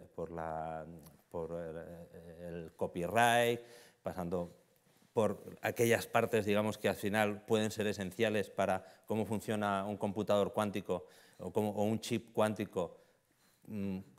¿Cuál será el estándar? No lo sabemos, pero vamos a patentar, digamos, lo que ya nosotros hemos avanzado. Entonces, bueno, pues Entanglement Partners, digamos, es una reunión de un think tank que ya crea una empresa hace 7 años y de ahí pues han habido varias spin-off. Muchas de las cosas que trabajamos están bajo NDAs y son todavía spin-off, proyectos, digamos, con grandes empresas que están por debajo del radar, por lo tanto estoy sometido a NDAs y a secreto, que no podemos publicar todo lo que se está haciendo en informática cuántica, pero sí decir que España está muy bien posicionada. Tenemos aparte de Ignacio Latorre, en Telefónica tenemos a Ignacio Sirac, etcétera, o sea, gente muy potente en este mundo de la investigación de la informática, las telecomunicaciones cuánticas, y es relevante la IP en esta nueva exploración, ¿vale? Entonces, bueno, Entanglement lo que hace es proyectos donde sumamos capacidades y talento para resolver problemas concretos, que al final puede ser que haya una spin-off y haya una empresa, o al final no haya nada y simplemente se queda en una investigación, ¿de acuerdo? En este sentido, bueno, pues aquí es un poco las personas, algunas de las personas, no me cabían todas, por eso he mirado en el móvil para poderlas decir, y bueno, pues al final la informática cuántica afecta a temas de comunicaciones, afecta a temas de infraestructura, afecta a temas de aplicaciones,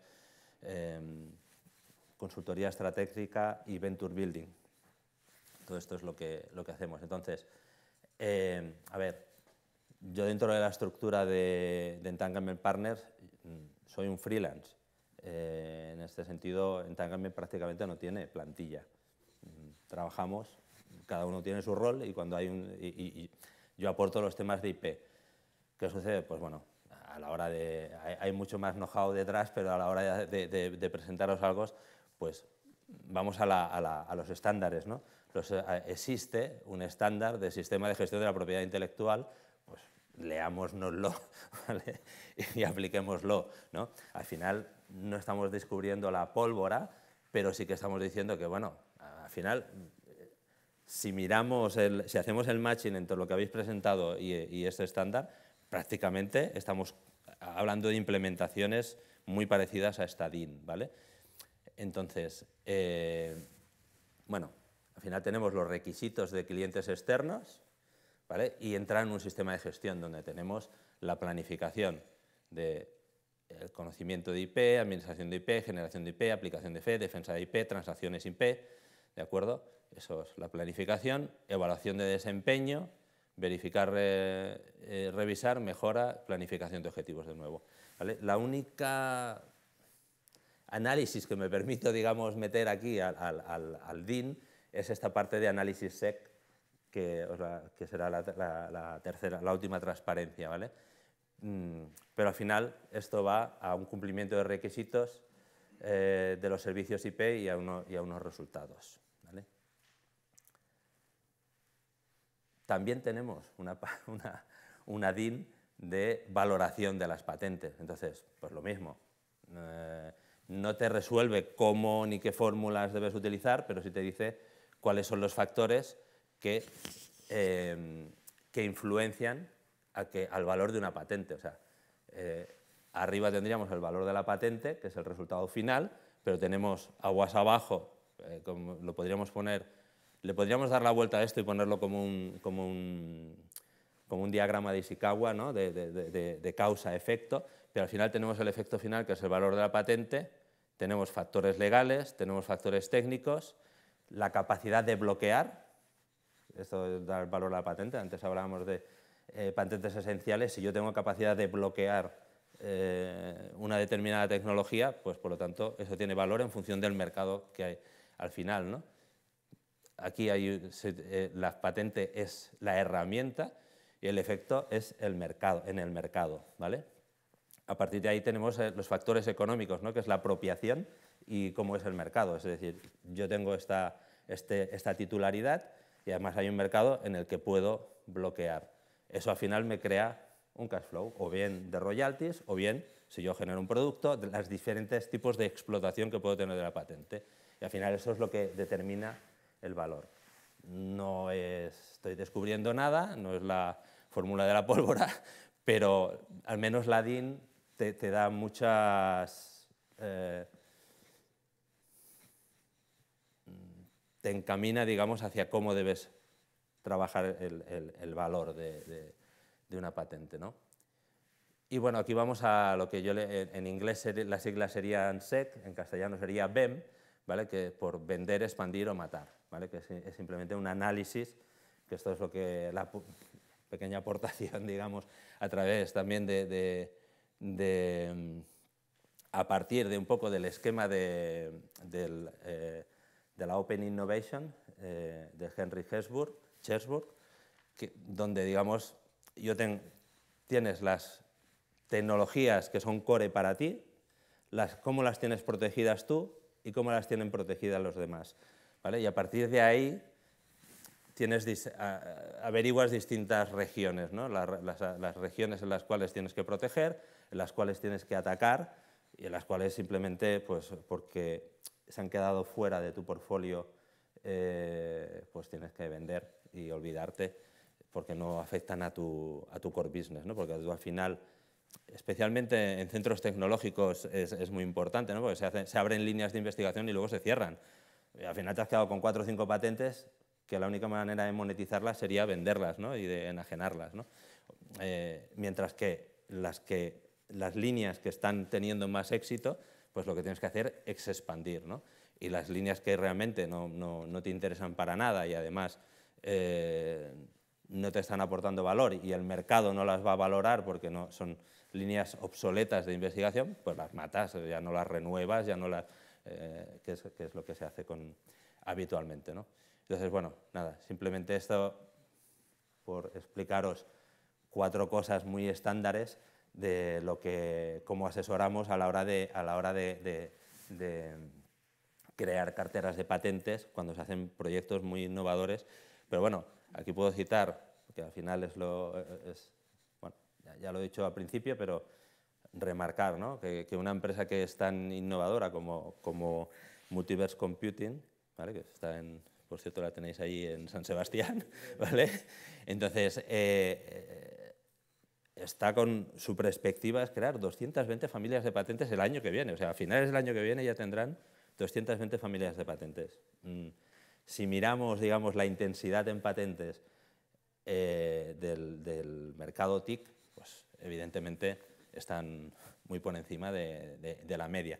Pero claro, tienen que estar ahí si realmente quieren subsistir en el futuro y bloquear, digamos, toda una serie de innovaciones en algoritmos cuánticos que están haciendo y donde ellos están invirtiendo un montón, ¿no? Y la manera de decirle a los inversores, oye, invertir en nosotros, que estamos en la línea, ocupando, digamos, una nueva línea tecnológica, pues es decir, oye, todo esto lo tenemos protegido, no es un conocimiento que vayamos a regalar. ¿Vale? Y por mi parte, nada más. Muchas gracias, Julián. También yo creo que una exposición interesante porque complementa las otras tres que hemos visto.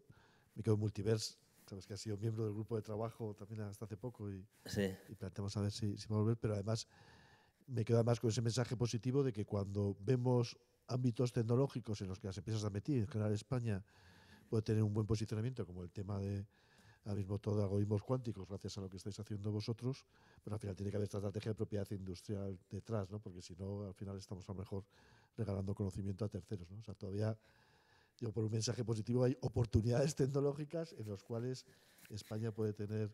Yo creo que, ¿no? hay un cambio de paradigma también, ¿no? Y que en eso nos tenemos que dar cuenta de cómo España también está cambiando ahí, ¿no? Del inventen ellos y que es una manera de decir también que un poco comentaba esto Luis Ignacio, de somos usuarios, no somos creadores de tecnología, decir, oye, que estamos cambiando el rol, que es que ya no es que inventen ellos, es que inventamos nosotros. Por lo tanto, si inventamos nosotros, tenemos que ser capaces de protegernos. Sí, sin duda. Muchas gracias. Julia, ahora mismo teniendo además este auditorio, hombre, no muy amplio, pero muy relevante, yo creo que es el momento, bueno, son 56, pero de por lo menos un par de preguntas para que los que han participado en esta mesa redonda os contesten, también admitimos reacciones, opiniones. Por favor, algunas preguntas que tengáis en el auditorio. Álvaro. Sí, yo quería, una de las cosas que habéis hablado, muchísimas gracias por la exposición, súper interesante y complementaria. Una de las cosas de las que habéis hablado es de la creación de la cultura, y estoy hablando del cambio de paradigma, la creación de una cultura efectiva de propiedad intelectual y de protección de propiedad industrial. Una de las cosas de las que hemos hablado mucho en los últimos años es si se pueden adoptar medidas legislativas que promuevan eso. Y hablando con compañeros en el ámbito internacional, veíamos una de las cosas que ha cambiado o que podría ser interesante es cambiar la política retributiva. Es decir, que los empleados, que se fomente la innovación desde el propio incentivo que tiene alguien para patentar. Desgraciadamente, la legislación española no tenía en cuenta eso y las invenciones empresariales son del empresario exclusivamente. Se puede reconocer explícitamente, o sea, de manera excepcional al empleado su contribución, pero tanto en Estados Unidos como en Alemania, países punteros, esto no es así. Esto se prevé específicamente esa retribución especial, ¿no? Entonces, ¿hay alguna medida que fomentáis en los centros o en la consultoría, algún tipo de medida para que las empresas fomenten este tejido y que la gente quiera innovar y se olvide de publicar, porque la publicación es perjudica, ¿no? ¿Qué hacéis en ese aspecto? Muy bien, si me permitís voy a repetir la pregunta para la grabación que estamos haciendo. Álvaro Velázquez de Honky Rock, que me conocéis de la mesa anterior, hace una pregunta muy interesante sobre la motivación de esa cultura de propiedad industrial y específicamente de cómo veis los miembros de la mesa acciones específicas, incluso cambios legislativos para que los empleados pues, tengan propiedad o tengan beneficios específicos de las patentes que se generen en los centros tecnológicos o en las empresas. A vuestra disposición. Sí, yo también tengo, pero dale. Sí. Bueno, yo como ejemplo nuestro, nosotros, lo que decía, somos parte de la Red Vasca Ciencia, Tecnología e Innovación y los centros tecnológicos que pertenecemos a esta red estamos regulados por un decreto del Gobierno vasco. En este caso, el Gobierno vasco, en ese decreto, sí que exige una serie, el cumplimiento de una serie de requisitos e indicadores a los centros que queremos formar parte de la red. El cumplimiento de esos indicadores nos da accesibilidad a unos fondos que distribuye el Gobierno vasco entre los agentes. Y para medir el nivel de cumplimiento de esos requisitos, parte de ellos, algunos indicadores de ellos, sí que son número de protecciones de patentes registradas y luego también ingresos por licencias tanto de patentes como de registros. Entonces nosotros tenemos esos indicadores como indicadores del cuadro de mando, digamos, objetivos homologados, ¿no? De homologación, pero lo que hacemos como centro es aterrizamos esos indicadores a todos los investigadores, a todas las categorías, digamos, de investigadores. Entonces cada uno de los investigadores, para ir en su desempeño, en sus objetivos anuales, tiene objetivos de participar, tener autoría en activos que se registren, ingresar, que esos activos tengan unos ingresos y esos indicadores, según la carrera profesional, o sea, la evolución de las categorías de los investigadores, pues son más o menos exigentes. Pero es verdad que de esta manera conseguimos que haya una actitud muy proactiva, digamos, hacia el registro. Y lo que se me olvidaba decir es el cumplimiento de estos indicadores tiene asociada una bonificación extraordinaria al final, que puede darse o no, depende de la situación del centro tecnológico, pero si hay una bonificación extraordinaria depende del nivel de cumplimiento. Pues en Gradiant, también al igual que comentaba Nora, sí que tenemos una política de objetivos personales y en función del perfil o de la persona del equipo de ingeniería o de negocio, sí que pueden tener objetivos directamente relacionados con la protección, ¿no? o con la explotación de un determinado activo. Eso es algo, y eso pues impacta a efectos prácticos en lo que reciben o lo que recibimos a final de año, ¿no? como variable, como bonus. Eso por un lado. Y luego también comentaba antes que una de las vías de explotación de los activos es a través de empresas de base tecnológica, de spin-offs, y lo que también hemos fomentado y estamos fomentando es que las personas que sean claves, relevantes o que hayan tenido, digamos, una parte importante para la generación de ese activo que se transfiere, pues tenga una participación en la empresa, bien sea en el cap table o bien sea, digamos, como phantom stocks, es decir, bueno, ahí hay en función del caso concreto, pues se determina cuál es la modalidad más adecuada, ¿no? Pero que esa persona que ha estado o ese equipo que ha estado trabajando de alguna forma en la generación del activo y llevándolo hacia afuera a la industria a través de una EBT, pues que tenga esa recompensa.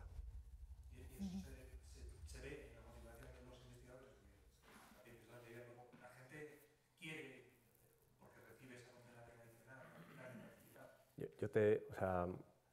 te cuento mi caso personal, porque sí que en la primera spin-off, digamos, parte de una tecnología, la tecnología que estaba detrás de las primeras spin-off de Gradiant es Alice Biometrics, que es tecnología biométrica, y digamos que desde el principio estuve ya en mi tesis versaba sobre tecnologías de reconocimiento biométrico, con lo cual pues he ido viendo cómo ha ido creciendo la tecnología, el equipo que está desarrollando esa tecnología, y para mí sí que ha sido motivador el hecho de de decir, joder, todo el camino que hemos recorrido al final pues tiene su recompensa. Y verla sobre todo, o sea, la mayor recompensa es ver ahora a la empresa pues, trabajando y compitiendo como uno más en el entorno competitivo en el ámbito de la biometría. Si me permites. Me gustaría poner un poquito. No, bueno, en el caso nuestro, en Eurecat, aparte de todo el tema de objetivos anuales también que tiene cada uno de los investigadores, y esto a nivel individual, pues ellos ya pues, lo negocian, ¿no?, con sus respectivas jefes de unidad. Y en estos objetivos, ¿no?, pues también puede haber temas de solicitud de patentes, de publicaciones en artículos científicos. Sí que tenemos una normativa interna de protección de propiedad intelectual industrial. Entonces, en esta normativa, aparte, ¿no?, bueno, pues de definir pues, todo lo que sería referente a la generación, por ejemplo, de spin-offs, la participación de los investigadores en estas spin-offs y toda la normativa en cuanto a que no se puede publicar nada sin que pase previamente pues, por el área de valorización para poderlo evaluar y ver si pues, podría ser protegible. También se definen unos incentivos a los investigadores que hayan participado en esas invenciones. Entonces, tanto los autores, en el caso de que sean, por ejemplo, pues un software que no se puede patentar, lo registramos y allí constan una serie de autores, como los inventores, en el caso de las patentes, de los beneficios que obtiene Eurecat por la transferencia de estos activos, sí que reciben un porcentaje las personas pues, que constan como inventoras, como autoras. Muy bien, yendo a un ámbito macro, un poco del tema, claro, vemos a Estados Unidos o China que tienen esos sistemas ya de reconocimiento de incentivos para fomentar, digamos, con las invenciones, que el trabajador o el empleado diga, oye, pues he visto esto y me voy a beneficiar de alguna manera si esto al final se patenta, ¿no? Eso es un sistema que en teoría funciona, ¿no? Y bueno, tengo un buen amigo, Joan Lluís Ribechini, que insiste mucho en eso y publica mucho en eso. Bueno, yo tengo una experiencia, digamos, personal como experto senior en el IP Booster y en el Horizon Resolve Booster de la Comisión Europea. Y claro, esto, al final, el problema que tiene Europa es la fragmentación. ¿Vale? Esto no, es común, digamos, a todas las políticas, no solo a la industrial o a la de patentes, ¿no? Entonces, al final va a venir todo por una línea, porque nos alineemos a nivel europeo de que tengamos unas directivas y que esas directivas fomenten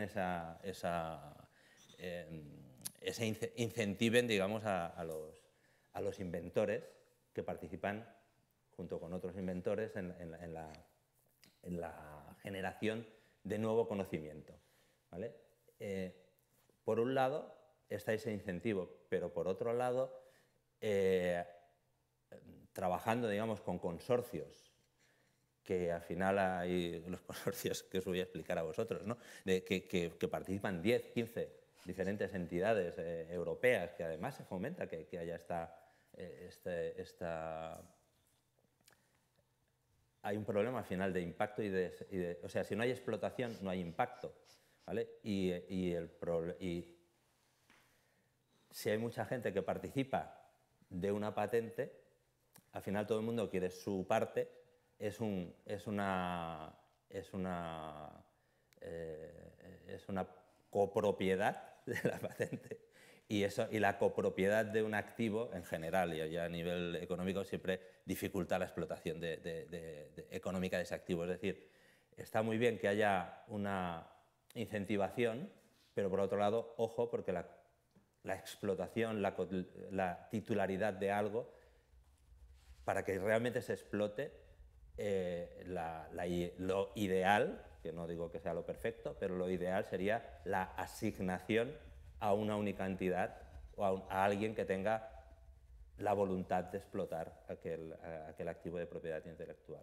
Entonces, son las dos partes de la balanza que a nivel de legislación europea pues se intentará, bueno, se está trabajando también para que para que se estimule, ¿no? Para que al final el tema público-privado también pasa por ahí, pues, y además... La cláusula existe. Reconoce que cuando la contribución es extraordinaria tiene derecho a una remuneración y eso está ahí. La cuestión es que eso no se aplica. No se aplica, no se aplica casi nunca. Entonces ese reconocimiento convencional o contractual del investigador o del empleado para prever el desarrollo de eso. Pues mire, esto va a ser éxito si conseguimos y en ese momento una retribución, un porcentaje. No la propiedad. Estoy completamente de acuerdo que efectivamente también hay que tener cuidado. No nos vayamos al otro extremo porque si nos vamos al otro extremo podemos poner más obstáculos. Obstáculos a la transferencia. Porque lo que queremos es participar primero desde ahora. Bueno, yo si me permitís, viendo la hora que es, y además considerando que nos quedamos por aquí un minuto por si que tenéis más preguntas, quería agradeceros la participación en la mesa, pues Julia, Dani, Nora, Cristina. Creo que habéis demostrado con el espíritu del grupo de trabajo que existen buenas prácticas en los centros tecnológicos, en empresas y además luego extensible a Multiverse. Y nada, muchísimas gracias y quería ceder la palabra ahora a Belén, que también es alma mater del grupo de trabajo y de la Comisión de Innovación de AMETIC para que haga la clausura del evento. Bueno, pues muchas gracias lo primero a la EOI por acogernos, a Diego, a Carolina, a Miguel, que siempre nos ayudan en todos los actos que les pedimos que nos apoyen, al grupo de trabajo, a Luis Ignacio como coordinador, a todos los ponentes que hemos tenido hoy, que faltan algunos de los miembros del grupo de trabajo, pero bueno, Álvaro, Julia, Dani, Nora, Cristina y los que no hayan podido estar, a los asistentes por haber estado esta mañana, al equipo técnico de AMETIC, a Raquel y a Silvia, que están por atrás.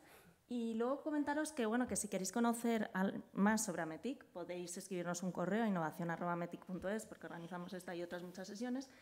Y además lo hemos hecho de la mano de las plataformas tecnológicas de NEMI y de VIA. En el caso de VIA, además, es una plataforma gratuita que está subvencionada por el programa de plataformas de la Agencia Estatal de Investigación. Entonces, esta sesión se ha grabado en el día de hoy. A partir de hoy estará disponible, además, el informe que nos ha mencionado esta mañana Luis Fernando, el diccionario de definiciones de propiedad industrial, con lo cual, a partir de hoy, tendréis la información disponible en nuestra página web. Y con esto, pues muchas gracias a todos.